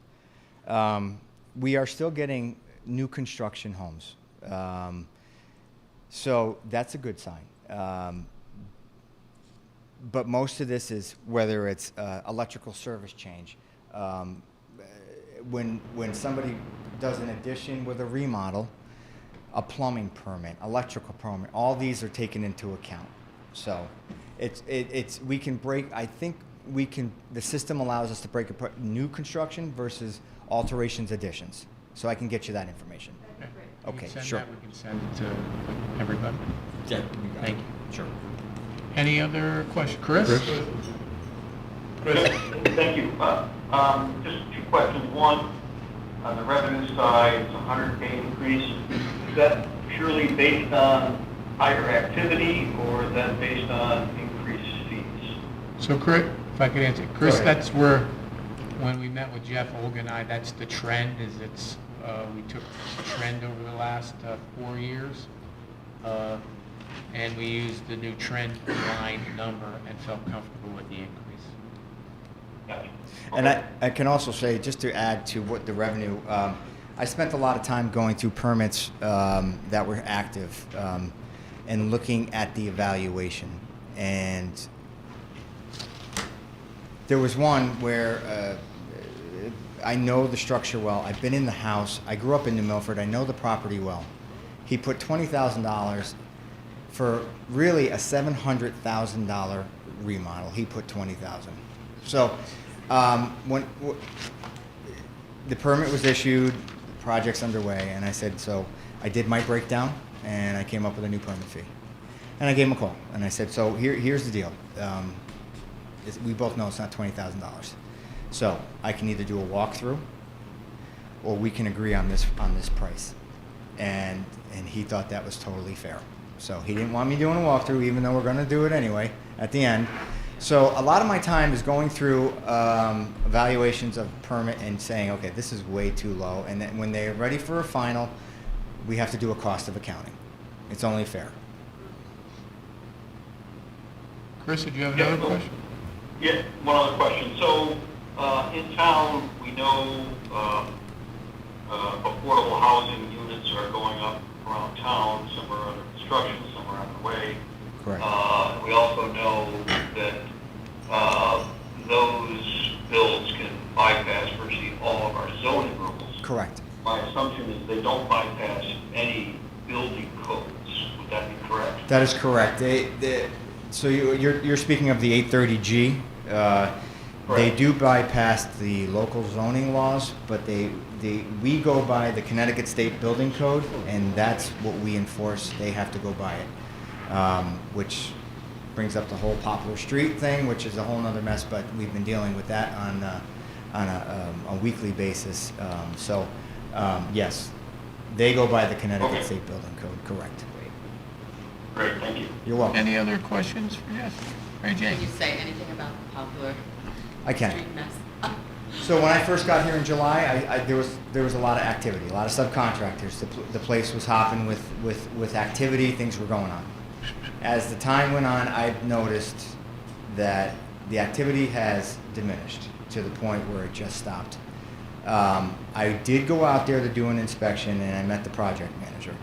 This was going back probably 3 months into me being here, and me being experienced in the building trade, I said, what's going on here? And he said, well, I said, well, it just seems like everything has come to a halt. I said, everything all right? Money problems? And he said, no money problems. These investors, all attorneys, and okay. I did my inspection, I left. There wasn't a month later, I went back there to do another inspection and met the same person. And I said, nothing has really has progressed. So I said, what's going on? And he said, yeah, well, they've been applying to banks and they're just getting shot down and they're trying to get financing. Now, this is the same individual that told me they had more money. So it is a money issue. And I think they ran into a bunch of unexpected costs that they weren't aware of. It's almost like the cart was put before the horse, and they started this. And now, a permit is only good for 6 months. But let me clarify. A permit never expires. You can work on a project for 5 years if the work continues. If a project goes abandoned, the clock starts ticking. How do you prove that? How do you prove that someone didn't show up and just put a nail in a stud and left? That's work on a project. So we've been keeping a timer. And their time is up in about, I think, 40 days. I've been having conversations with them twice, 3 times a week. Do you guys see the house behind it? Well, we were fortunate enough to have the homeowner in our office 2 days ago, screaming and yelling. And she has every right. There's somebody who lives in that house? Someone lives in that house. And you know, with the crazy winds, the construction debris, right? This is what we do. We're a resource. I contacted the person in charge there, put him in contact, and I said, it's in your best interest to work with the neighbor. So they're working it out, and they're on a path to civility. So the last we spoke to them, they were having a closing. This was 2 weeks ago. They're having a closing. They got the financing. The siding people will be back. But we have a list of requirements. They just can't jump back on site. There's some issues that the tie part, the house wrap has to come down. The exposed plywood has to come down, and then they can resume. So we have a list of things that they have to meet before they can resume. So 2 weeks ago, they said that the closing is in a couple of days, and the siding people will be back on. Okay, well, we need to have a meeting before that takes place. No problem. Well, after speaking with him yesterday or the day before, there was no mention of any closing going through. And I believe that they're at square one. So I don't know for sure, but he would have said, hey, the closing went through, we got the financing, we need to set up a meeting. So we're kind of at a standstill right now. But we're putting pressure on, and in about 30 or 40 days, that permit is expired. I could extend it for another 180 days if they give me good enough reason and confidence that this project's going to move forward in the manner that it should. I do not want to revoke a permit and now no activity can happen for I don't know how long. That doesn't help the community. So we're working with them. We're working with them, but they have to work with us. And the project manager, very responsive, very responsible, great person. He's been contacting us.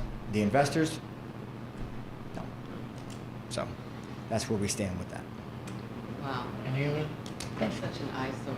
It's just... We're working on it. We're putting pressure on it. That's 830 Street, it's state legislation. Allow private housing. 830 Street. You can make it up, right? Any other comments? Thank you, Jeff. Thank you very much. Thank you for your time. Next is Ivana.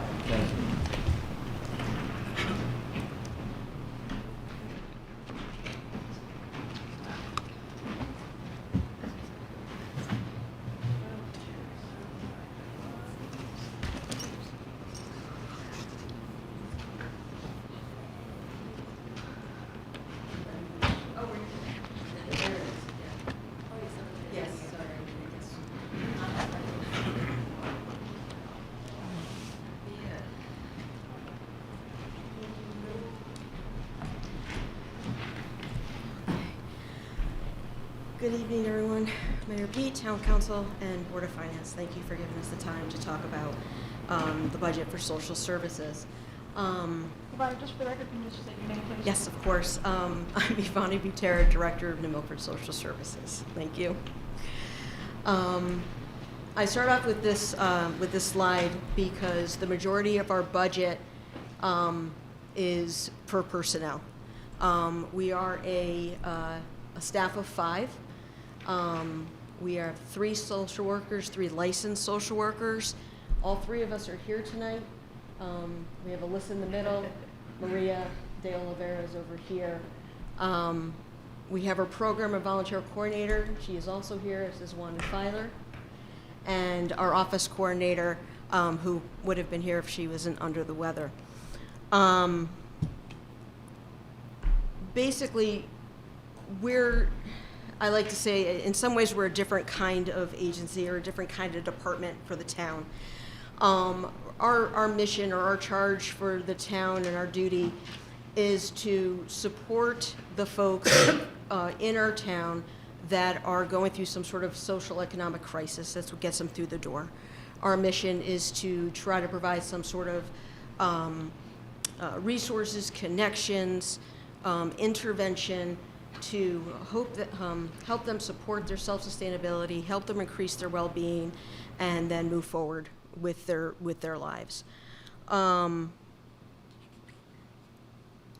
So I wanted to start off with this here, and I want to say a little something because as we go through the slides, we'll say more about the programs and, of course, the staff that's here. Our office coordinator, I added a little plus next to her name because she's more than just a manager of our office, frontline person for when people walk in. Monica Roberts is someone with, almost 25 years of experience with the town. And always goes over and above what she needs to do for her job and for the community. And so she's become a instrumental part of staff and program support, basically communication link, because we're constantly getting phone calls, we're constantly getting people walking in here going, I did this program, that program, something's not right. And, we're in with appointments, we're doing other things, and she's able to step in. So she really learns everything. It's one reason why I created the lines through connecting everybody together, is because that's the way we work. We understand what each other does, we step in and we help each other. Even today,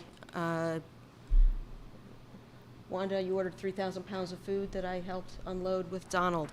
So I value that time that I do that because I think that we can all do a little bit of everything to help each other. So we all stand through that.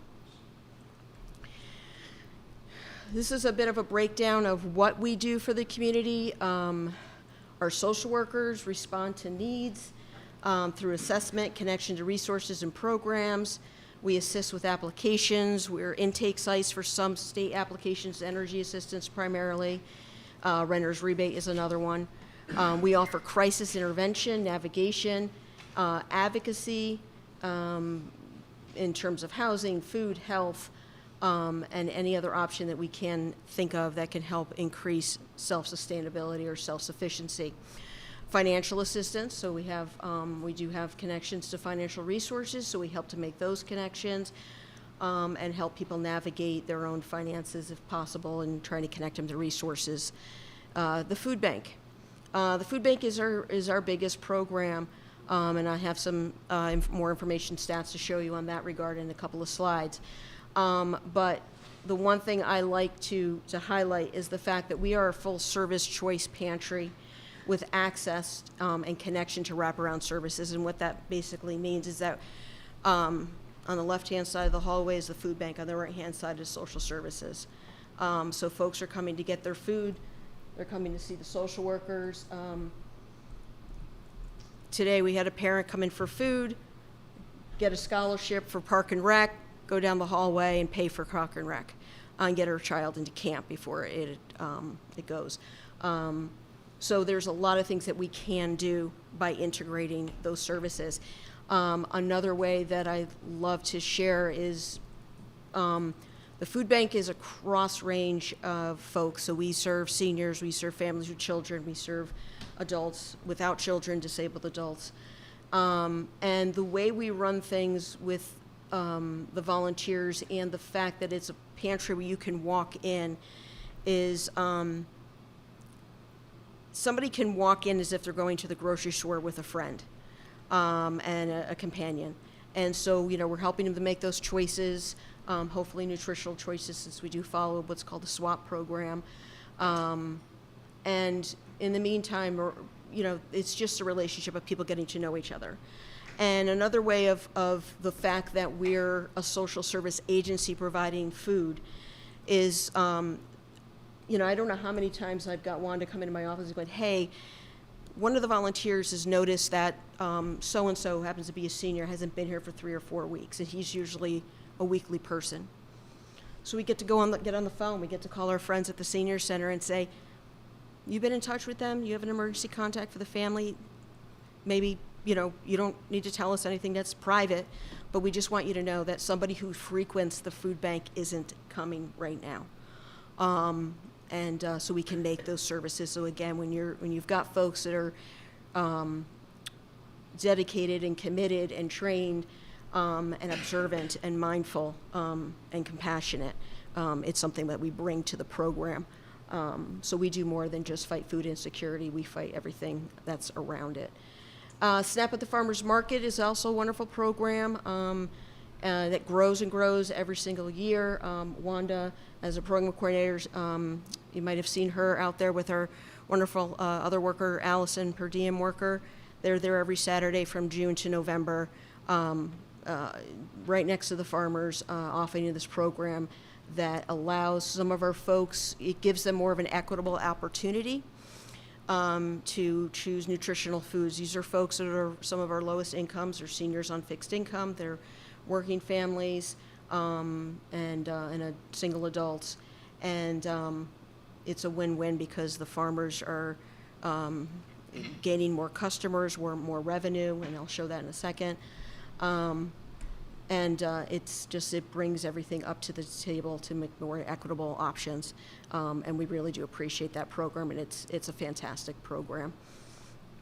We offer support for family and children in, again, scholarships, which I mentioned, holiday programs, Thanksgiving programs with our wonderful community partners, and the Santa Fund program, which is the gift program for children around the holidays, back to school, bike day, just to name our top ones. And then generally speaking, besides families and children and seniors, individuals, mainly under the age of 60, and disabled adults.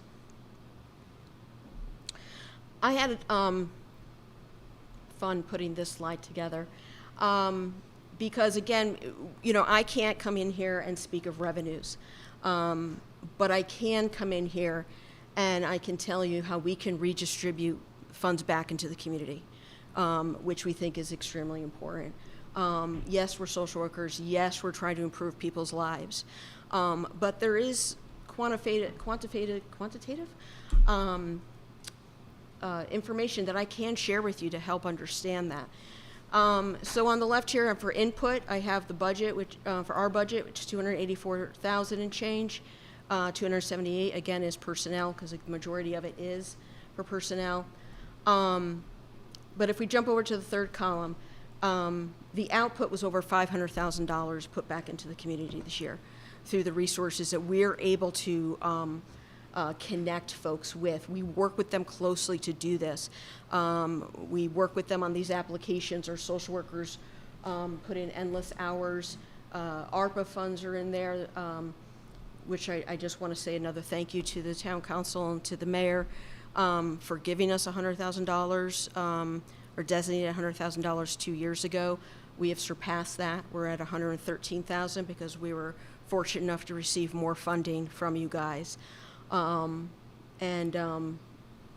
only about $50,000 left, and I will be able to share that with the community. Over $11,000 went out to the farmers this year. So for our local farmers, just the SNAP program alone brought in $11,000 to those local farms. $74,000 to food with food gift cards. No, that's not right. $13,000 in food gift cards that we were able to provide through the food bank on various occasions, and that's to local grocers. And $74,000 through community funds, charitable funds that come in basically through donations from the community. We were able to provide financial assistance, and that's across the board. Housing to medical. Think of something that can help you take care of your house, electric, education possibly, childcare. It's all kind of in that number. And then energy assistance is $288,000. Small portion of that comes from local funding through the Community Fuel Bank. Other than that, it's a connection through the state energy program and through Operation Fuel, which is one of our community partners. So I just wanted to be able to share that with you in a different language to try to understand and comprehend the work that we're able to accomplish that can be seen sometimes. In addition to that, in the middle column, it's a breakdown of either customers at the SNAP market, customers at the food bank. 825 families came through this year to the food bank. That was about 2,300 people. We are servicing probably about 10% of the community right now. I mean, if you add those numbers up, it's well over 4,000, I think 500 or whatever. And because some of that's overlap, so trying my best to not, of course, duplicate services or duplicate numbers. But it's about 1,400 households. Some come in for multiple things, some come in for one thing. And again, even the food bank, because we serve a lot of seniors, and that's about all we do for them.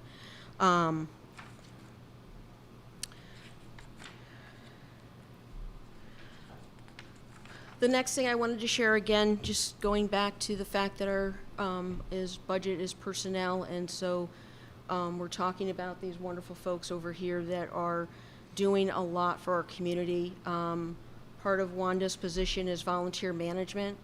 Last year we had 418 volunteers come through and to do various programs. Most of that is the food bank, but it is others. We have a wonderful office volunteer who's there about 15 to 18 hours a week, and we have at least 2 or 3 committed food bank volunteers that also put in about that much time.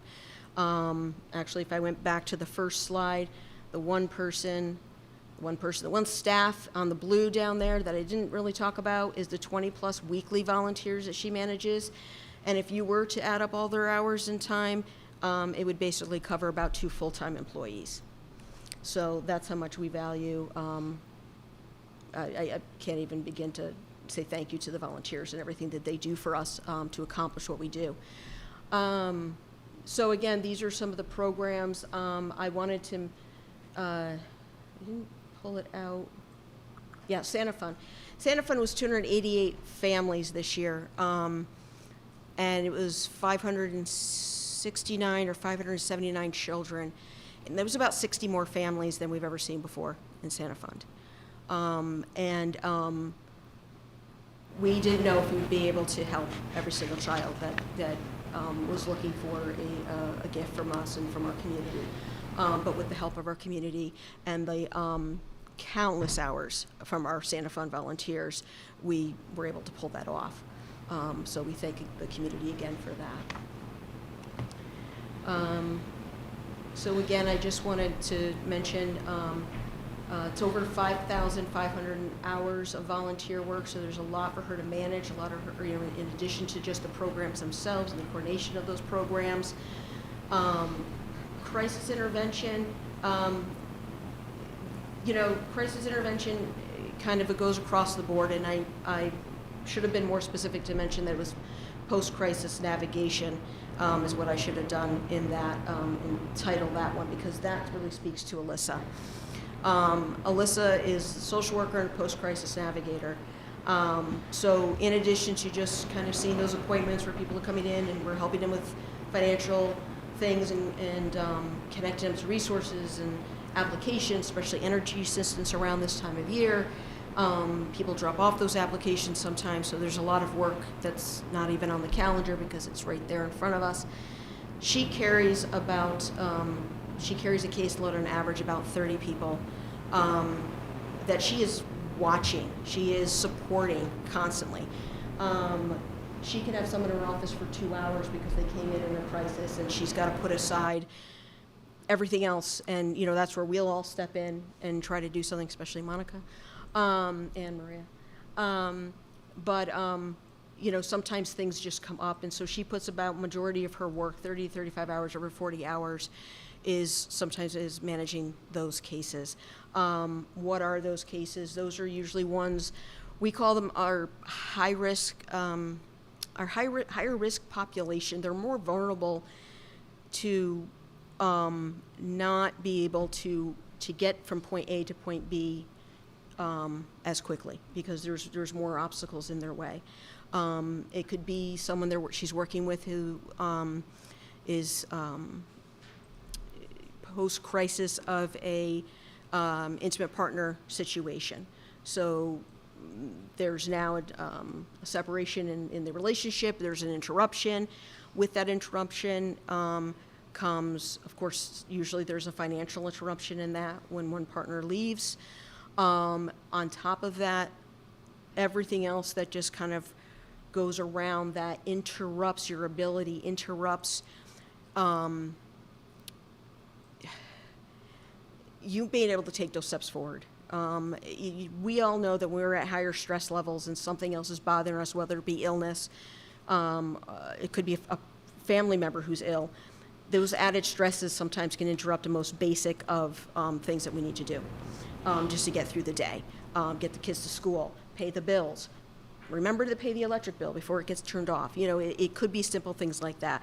Maintaining a job, getting a job. Especially if you were supported by somebody else for such a long time. So it's navigating through those obstacles.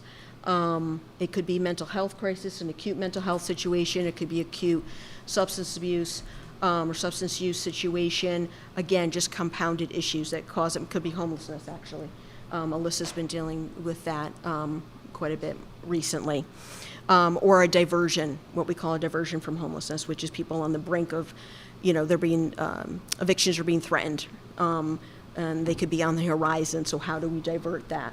And how do we help that out? And what is causing it? Is it just a monetary thing, or again, is it another interruption in your life that's adding stress to it? Jumping over to the diverse community, that's leaning more towards Maria's second part of her job. Everything I've said about Alyssa, Maria does that too. But the extra challenge that her folks have is that maybe English isn't their first language. So Maria is trilingual in Spanish and Portuguese, and about 29-30% of our folks, at least coming through the food bank, are of a diverse background. And so they're understanding different things too, and most of the things online, even school forms and things like that, slowly but surely, we're seeing a lot of Spanish forms. You don't see a lot of Portuguese forms. She helps navigate through the school systems with their children, connect them to services, connect them to jobs, and understanding the financial things. But again, with that added component of English isn't your first language, and so sometimes if you see some of those state forms, we have to look at it. We sometimes do a lot of consulting. It's just like, have you seen the way they wrote this form? What does this even mean? So if we're having trouble comprehending something, then you can imagine if English isn't your first language, or literacy is an issue, then you're going to have that added component. So we're there to make to bridge that gap. So again, it's bridging gaps to services. My last slide is basically on the left is who we work with. Basically anybody. Name a profession, name a situation, name a family dynamic, and most likely we have probably seen them at one aspect or another.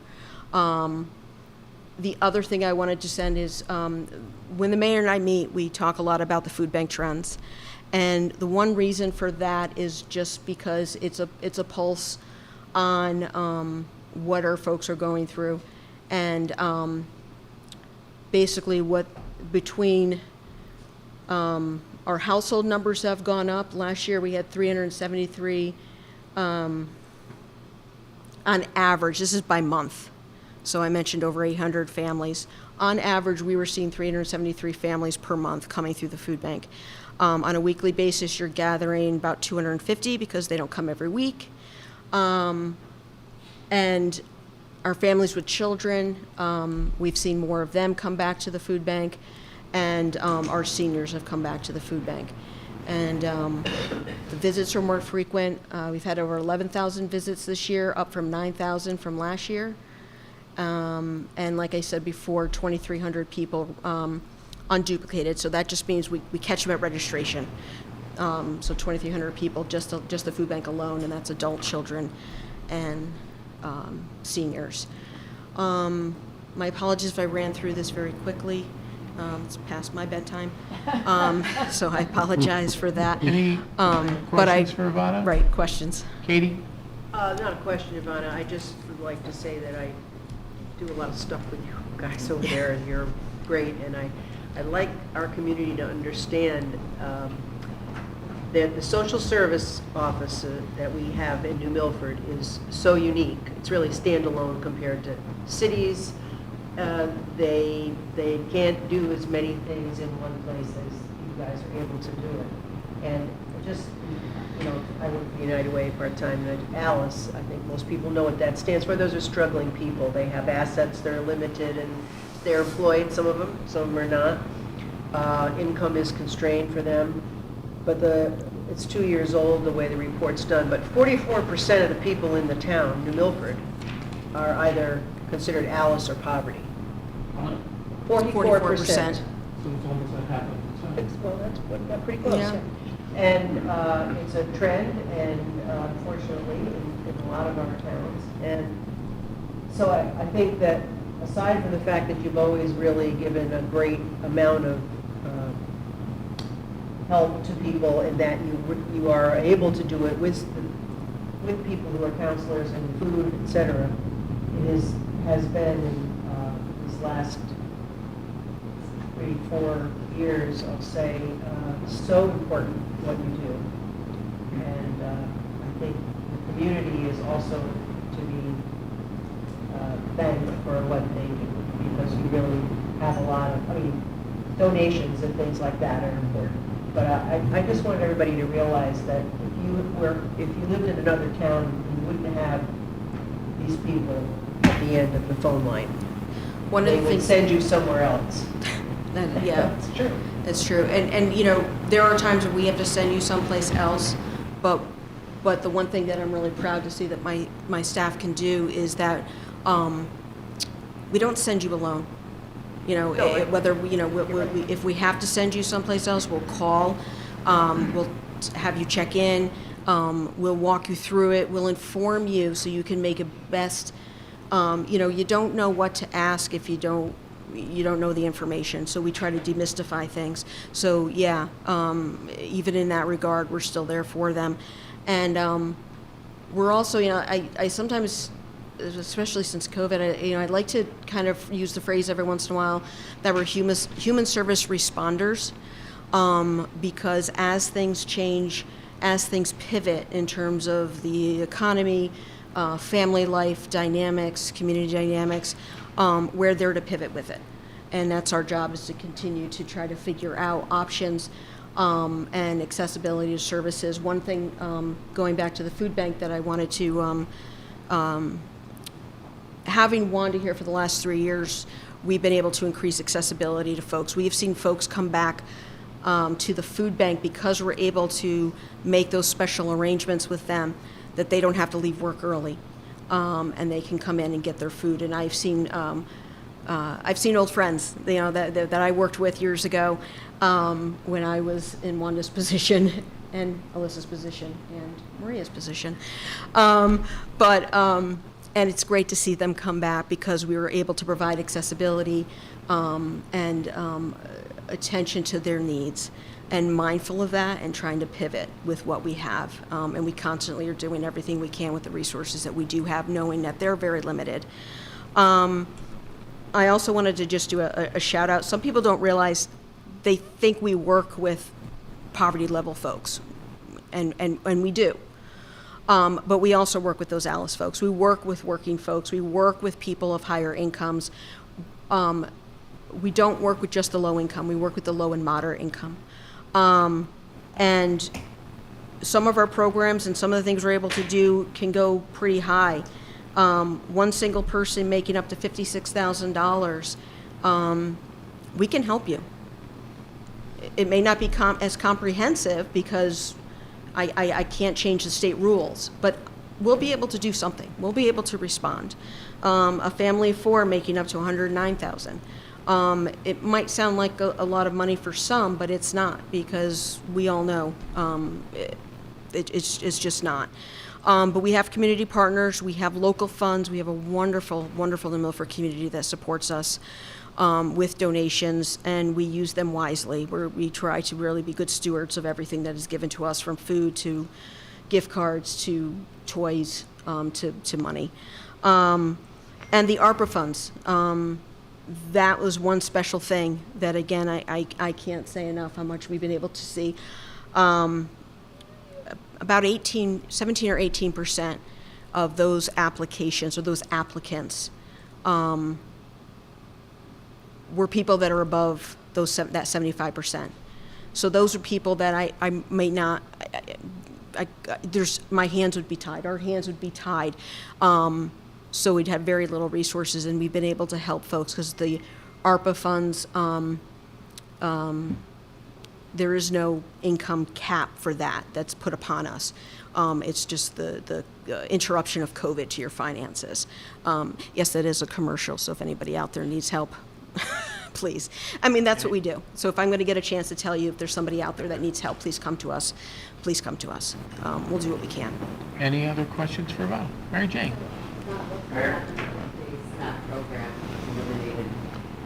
What happens if the SNAP program is eliminated? You mean the federal SNAP program is eliminated? I mean, obviously, it's going to affect a lot of families, a lot of seniors that rely on that to get by. Food insecurity is a growing concern. It's been a growing concern within the state of Connecticut alone. The food bank will be there to respond. We hope to see them more often. It's going to make it difficult for the farmers market if we can't double those coins. So I don't know what it would do to that program. But we'll be there to at least help figure that out. I hope it's not completely shut down. I think trying to provide a neighbor food is the least we can do as a community, as a nation, to offer our children food. It's a basic need of survival. So I really hope it continues. Chris? Yeah, thanks, Mayor. So, Lana, I don't really have any questions. I just, first of all, thank you for your presentation, the graphical representation, especially that you use for outlook slide, speaks to my language. And I think it really illustrates the enormous value that you're providing this community. It just boggles my mind as five people, as professional and as dedicated you are, to do as much as you do. You're just, the mayor likes to say this is the best town in the USA, and he's right.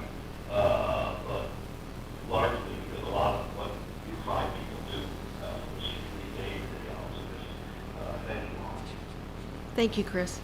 Any other Mary Jane and then Alex? Sure. What I would like to see for your budget is that a license that your social workers get reimbursed for their license fees. Yeah, right now one of us does.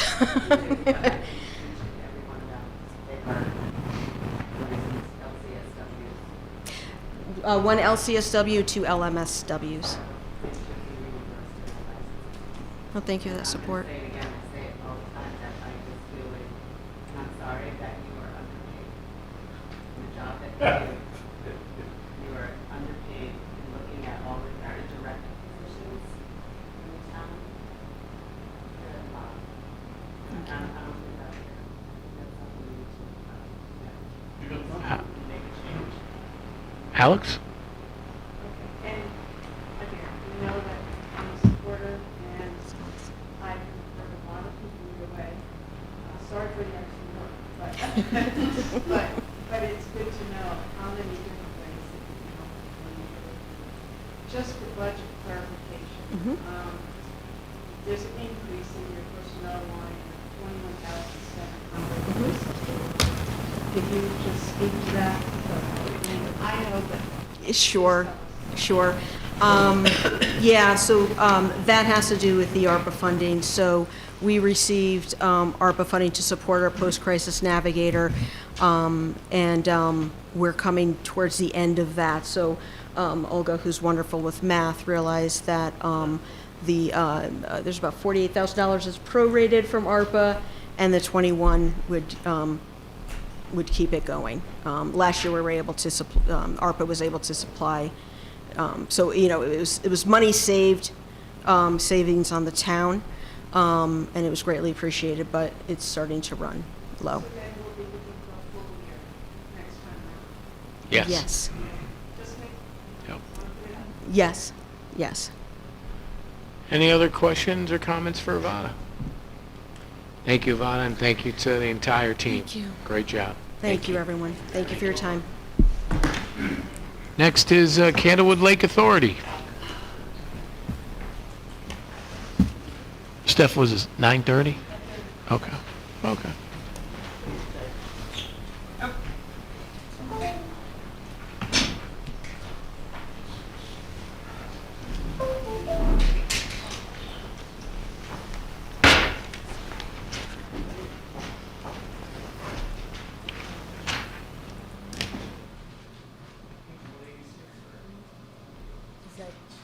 The bottom one there. So, yep. You want to keep it open? Yeah, and then the PowerPoint. Yep. Perfect. Want to use a clicker? Sure. Yeah, so it should be hooked up. Okay.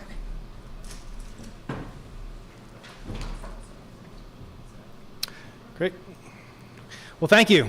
My name is Mark Howarth. I'm the Executive Director of the Candlewood Lake Authority. We appreciate you guys having us here tonight. I'm just going to quickly introduce a couple people that are with me here. Will Meikle is our treasurer. He's going to be speaking as well. Steve Kluge is one of our Danbury delegates, and then Martin O'Connor, way in the back, is our chairman. So they joined us tonight. So thank you. What did I say? Oh, yeah, it's late. It's getting late. Sorry. All right, so briefly, I'm going to just touch on, just give you the overall budget request number. I'm going to go through a few of the highlights of things that we're involved in. I'm going to hand it off to Will, and he's going to touch on some of the highlights on the budget and on our capital plan. And then we are more than happy to answer any questions to go into greater depth of what we touched on or answer any other questions you have. So I will begin. So our overall ask this year is $130,200. That is a 2% increase over last year's budget of $127,700. And just a little bit about our organization. So this is now our 53rd year, I guess it is. We started in 1972. We have a dual purpose. We do both public safety with our Marine Patrol and environmental work for the lake to preserve the water quality of the lake. So as far as our Marine Patrol is concerned, one of the things that we've noticed over the years, especially recently, is that there's been a lot of changes to the recreational uses on the lake. It's changing quickly, it seems. If you were to go back 53 years to 1972 when we began, it was different than it is now. Different types of boats and different recreational uses for the lake. So one of the things that we try to do is we try to adapt to those changes. And some of the things that we're doing is we'll go out there and we'll actually have Marine Patrol officers at some of the boat launches. As people are coming in, we offer them a voluntary safety inspection. That way, before they get out on the water, they'll know, okay, I don't have enough PFDs. I need to go to the store, go to Walmart, wherever, get some PFDs, get the proper safety equipment on their boat before they go out in the water. It's a lot easier than us doing a safety inspection and then they don't have enough PFDs and then they have to get off the water and do that. So we're trying to interact with them. It's also a lot easier to talk to people on the ramps than to try and cover a 5,000 acre lake. So it's a good way to interact with incoming boaters. It also offers an educational opportunity for them. Next time they come, they know what they need. Same thing with using the jet skis. They offer us a little different of an opportunity to interact with boaters. We can get in closer to the islands. We can get into places where a lot of boats are congregating. It's almost like police officers on on a motorcycle or a bicycle. They can get involved with people in different ways. We do a lot of collaboration, obviously, big lake and a lot of different municipalities involved. So we've been working to really strengthen the relationship that we have with the emergency services, police departments, fire departments, around the lake. When incidents happen, we all respond, and there's a lot of times a debrief if there's an incident. We've worked to improve communications with the towns, a lot of different radio systems, so whether it's in response to the incident or response out on their water, it can get complicated with a lot of different agencies involved, so we've worked on that a lot. Also, of course, NCON is out there with us. We do a lot of collaboration with them. Early mornings, later nights. Again, different kinds of changes, but we also like to, keep people on their toes. They might not think we're out there, late at night or early in the morning. So we move shifts around, take shifts from when times are less busy, or if we have rainouts, and then we can put extra shifts at other times when there's extra activity. And then the last thing is the modernization of our Marine Patrol fleet. This is our final phase this year. We got our final boat in that will complete the overhaul of the Marine Patrol vessels. And we do have them stationed north to south on the lake. So no longer can people take a look at one spot and say, oh, all the boats are in. They must not be out there. So they got to cover. We have boats up in Sherman, New Fairfield, and then down at Danbury, down at the dock there where they have their fireboat. So we have boats everywhere.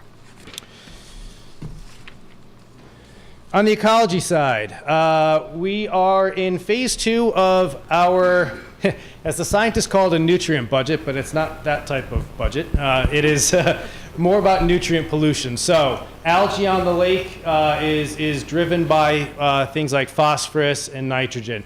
So what we're working on is understanding how the entire system works, learning where the nutrient pollution comes from to help reduce the likelihood of algae blooms impacting the lake, impacting people's ability to enjoy the lake, swim, boat, and things like that.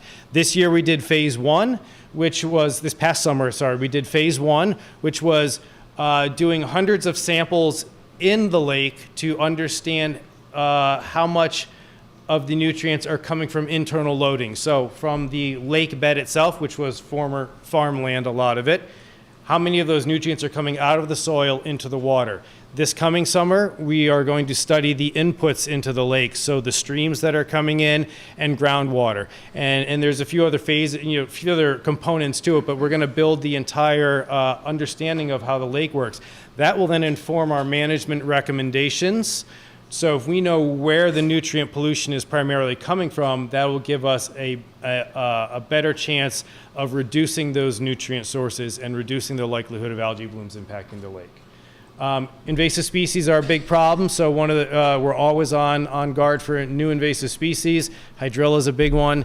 It's a plant that grows incredibly quickly. It's caused big problems in the Connecticut River. It's also now in Lake Leelanau. So we're working on a rapid response plan, early detection, early response, should we get another invasive species, especially a plant. And then our lake stewards, that's a grant-funded program, state-funded, and that is the boat inspections that are done at the boat launches for incoming boaters looking for invasive species. And that's our 5th summer of that. And then finally, education and outreach. One of the new the public safety portion.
Have any particular questions on the financial side or the operation in general? Does anybody have any questions?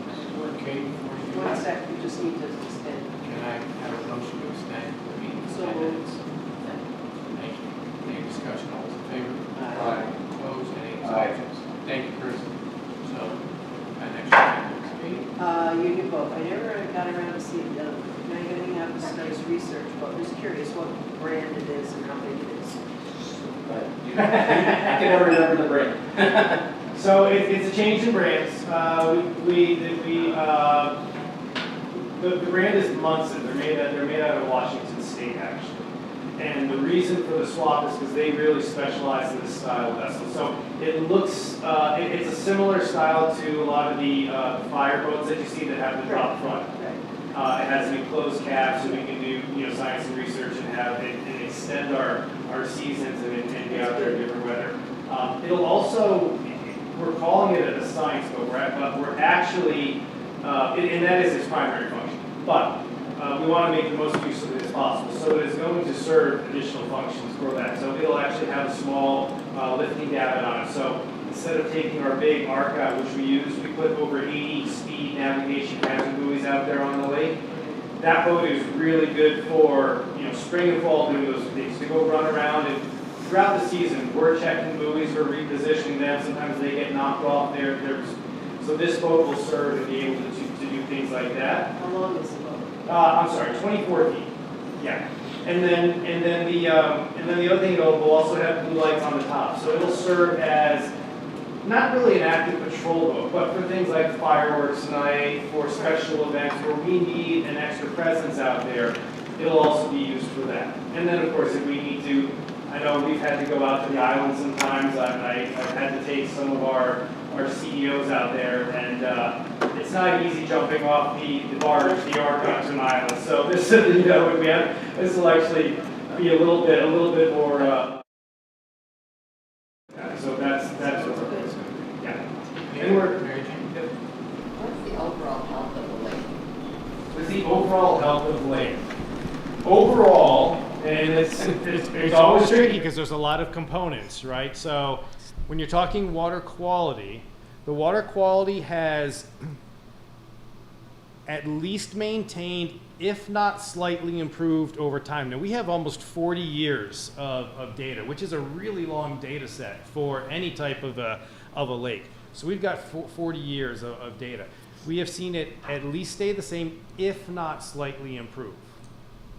Things can, but if you look at it, right, it can go like this from year to year. But when you kind of draw that trend line, so some years will have really great water clarity, which would be like less algae in the water. Other years you might have lesser water clarity, and that can be impacted by if you have a really dry summer or really rainy summer. There's a lot of storm water rushing into the lake. So there's a lot of variability from year to year, and so one year never makes a trend. So that's why we have that 40 years. Now you can also look at other things. We talk about the health of the lake, right? So invasive species. We now have, in addition to the milfoil that we've had, which is actually gone, but that's a whole other story, which we're trying to get some vegetation back. But we have zebra mussels, right? So that's something that is potentially impacting the health of the lake when we're talking about things like that. Saltiness in the lake. Actually, the lake is getting saltier. That's one of the big trends we see. And as you can imagine, this winter in particular, all that road salt that goes on the roads, that eventually goes down into the lake. So we're seeing the saltiness of the lake increase over time. So there's a lot of different things going into it. But overall, the lake is doing well, but there are always challenges, and there's always the next one lurking around the corner. Right. We do not monitor specifically for chemical pollution. We do monitor for a lot of things. So we go out, and Steve is out there monthly, well actually bi-monthly with Neil, our Director of Ecology. We do sample for a lot of things. We look at a lot of different things going on in the lake, whether it's the oxygen levels, the algae that's in the lake. We do samples. We actually have we now use, the last 2 seasons, we've used the University of Connecticut's water lab, which has been a phenomenal new partnership or contractor that we use. They do a great job. And they analyze the water for a lot of different things, such as the nutrients in it. Chemicals, we don't specifically look for things like chemicals. If there was a specific need, if something were to happen, that would be a different story. That's not. We do not monitor for PFAS in the water. It has, I know that's been something that's come up recently, and Neil and I have discussed it. It wouldn't be something we would regularly monitor for, but it was something that we discussed trying to look into, at least to sort of get a baseline for where the lake is at.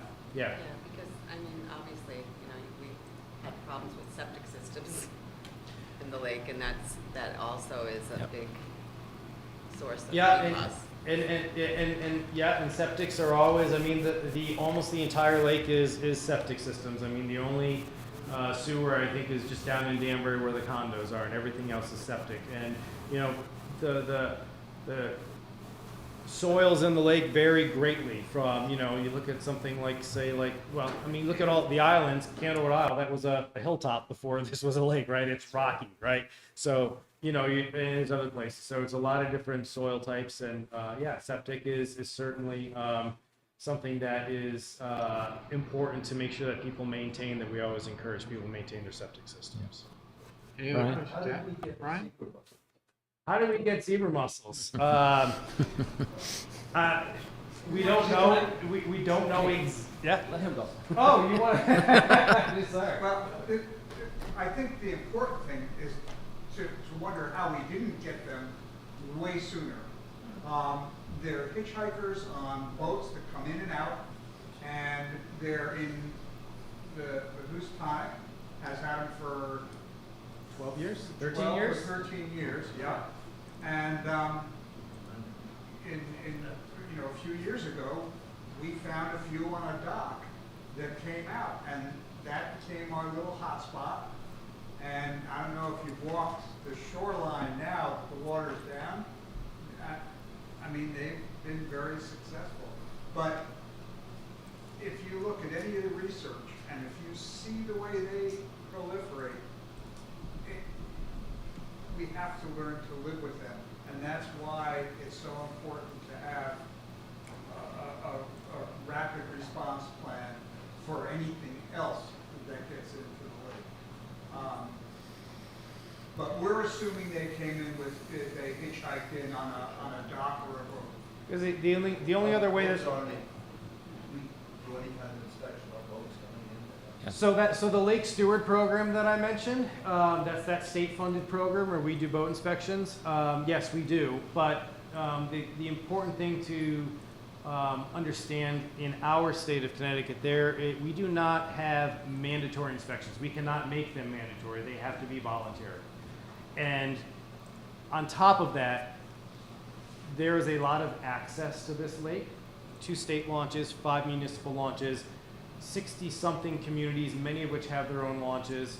So there's a ton of access. So we can't put people at all places at all times, but we do work to put the stewards at the busiest launches and then sort of spread them out and make sure that we kind of use the extra time that we can at the other, you know, municipal launches. But we're focusing on the primary ones, doing a lot of education, and a lot of the people that come back, they've been through it before. They know what they're supposed to be doing, which is good on the education side, but you can't stop because there's always going to be new boaters and new people coming and visiting. So.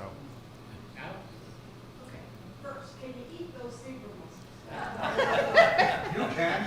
I mean, little butter, garlic. I mean, maybe. There's not much to them. I've never heard of anybody doing it. So, when you're doing your testing of water that's coming into the lake, Yeah. the water that's coming up from the Houstonic is one of those tests. Absolutely. Right? Okay. And then, could you speak to your relationship with First Light? I mean, they give you money every year. Yep. But beyond that, what's the relationship? We've worked, you know, one of the things, like I said, I could have put that in there, you know, in the collaboration section, right? We have the state, we have the 5 municipalities.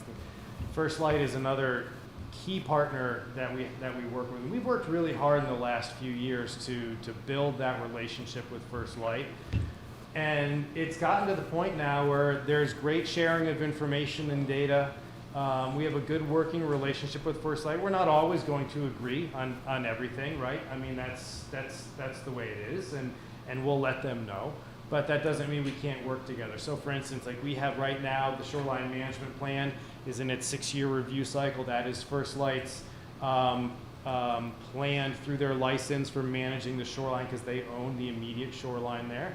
It's in the 6-year review, so they have some proposed changes. We are a commenter, so we commented to FERC, the Federal Energy Regulatory Commission, and then we were at the meeting with First Light and the other stakeholders. And then on Wednesday of next week is the public meeting in Southbury for the shoreline management plan. For anybody who wants to go, the public can actually attend, but we will be there as well. And so we have things that we recommend to them and we send to FERC that we recommend that will make that plan better, make it easier for the homeowners to understand what they need to do. We've even talked about with First Light about getting involved in doing videos of the type we were talking with First Light about some of the things that they do. Not only sort of the cool ones, but the history of the lake and how it was created, but sort of the process that homeowners need to follow as far as getting their permits and doing the right thing for the lake. So we're working really well with them right now. Okay, because I know there are a lot of property owners who are not very happy. In what respect? In what respect? In dealing with First Light when it comes to even landscaping close to the borderline. It's part of the challenge is, and that's one of the things that I mentioned in that shoreline management plan that we commented on. There's a continuous education process for homeowners. As we know, there's a lot of new homeowners coming in and out. Not a lot of them may not have lived on a lake before or anything like that. So there's the educational side. First of all, people need to know what they need to do. We're trying to work with First Light to get them to make that process as straightforward as possible for people, because it is confusing. It's even sometimes confusing for us. So if our comments are that we're submitting to FERC are on our website. You'll see in those comments we're advocating for a simpler process for people to understand, right? And so a those more are some, timely process. and because I'm sure you've heard that. Right. Yep, and timely responses and things. So those are some of the things that we are working on, but we have a good enough relationship with them now that we can have those conversations. Any last questions? We're at 9:40, so one. One question. Chris? Yeah, Chris? Yep. You kind of touched upon it earlier, the grass in the lake. Is it all gone, or are the grass carp all gone? What's kind of the quick status there? Yeah, I mean, during the summer, there was still very limited vegetation in the lake. We were able to find a little bit during the summer. What we've been seeing the past few years, or past 2 years, I should say, is that late in the season, in the fall, there has been more regrowth. We've actually put exclosures, which are these cages in the lake that keep any grass carp out. So we're studying to see if there's regrowth without the pressure from the grass carp. We have 5 or 6 of those in the water, I think it was. But we're seeing some late season growth, especially throughout the lake, as most likely the grass carp start to head into their more dormant phase for the winter, so their feeding slows down. In addition, Deep has removed about 450 carp in the last 2 years. I think they're still planning to do it this year. We're trying to restore that balance, right? We don't want to go back to where it was, which was, vegetation to the surface, because that impacts a lot of things. But we also don't want no vegetation. So it's really hard to keep it right in the middle. And some years it's going to be kind of like the water quality, right? You might have some years where there's a little more, some years a little less, but we're trying to keep it at a manageable level for recreation while still having the environmental benefits that you need from vegetation in the lake. Anything else? Great, thank you. Yep. Thank you, Chris. Anything else? Thank you. Walter, would you like to do the recess to Tuesday, February 25th? Yeah, motion to recess the Board of Finance to Tuesday, February 25th. All in favor? Aye. Town Council motion to recess, February 25th, 2025. Aye. Thank you, Sal. We have a second. Marty?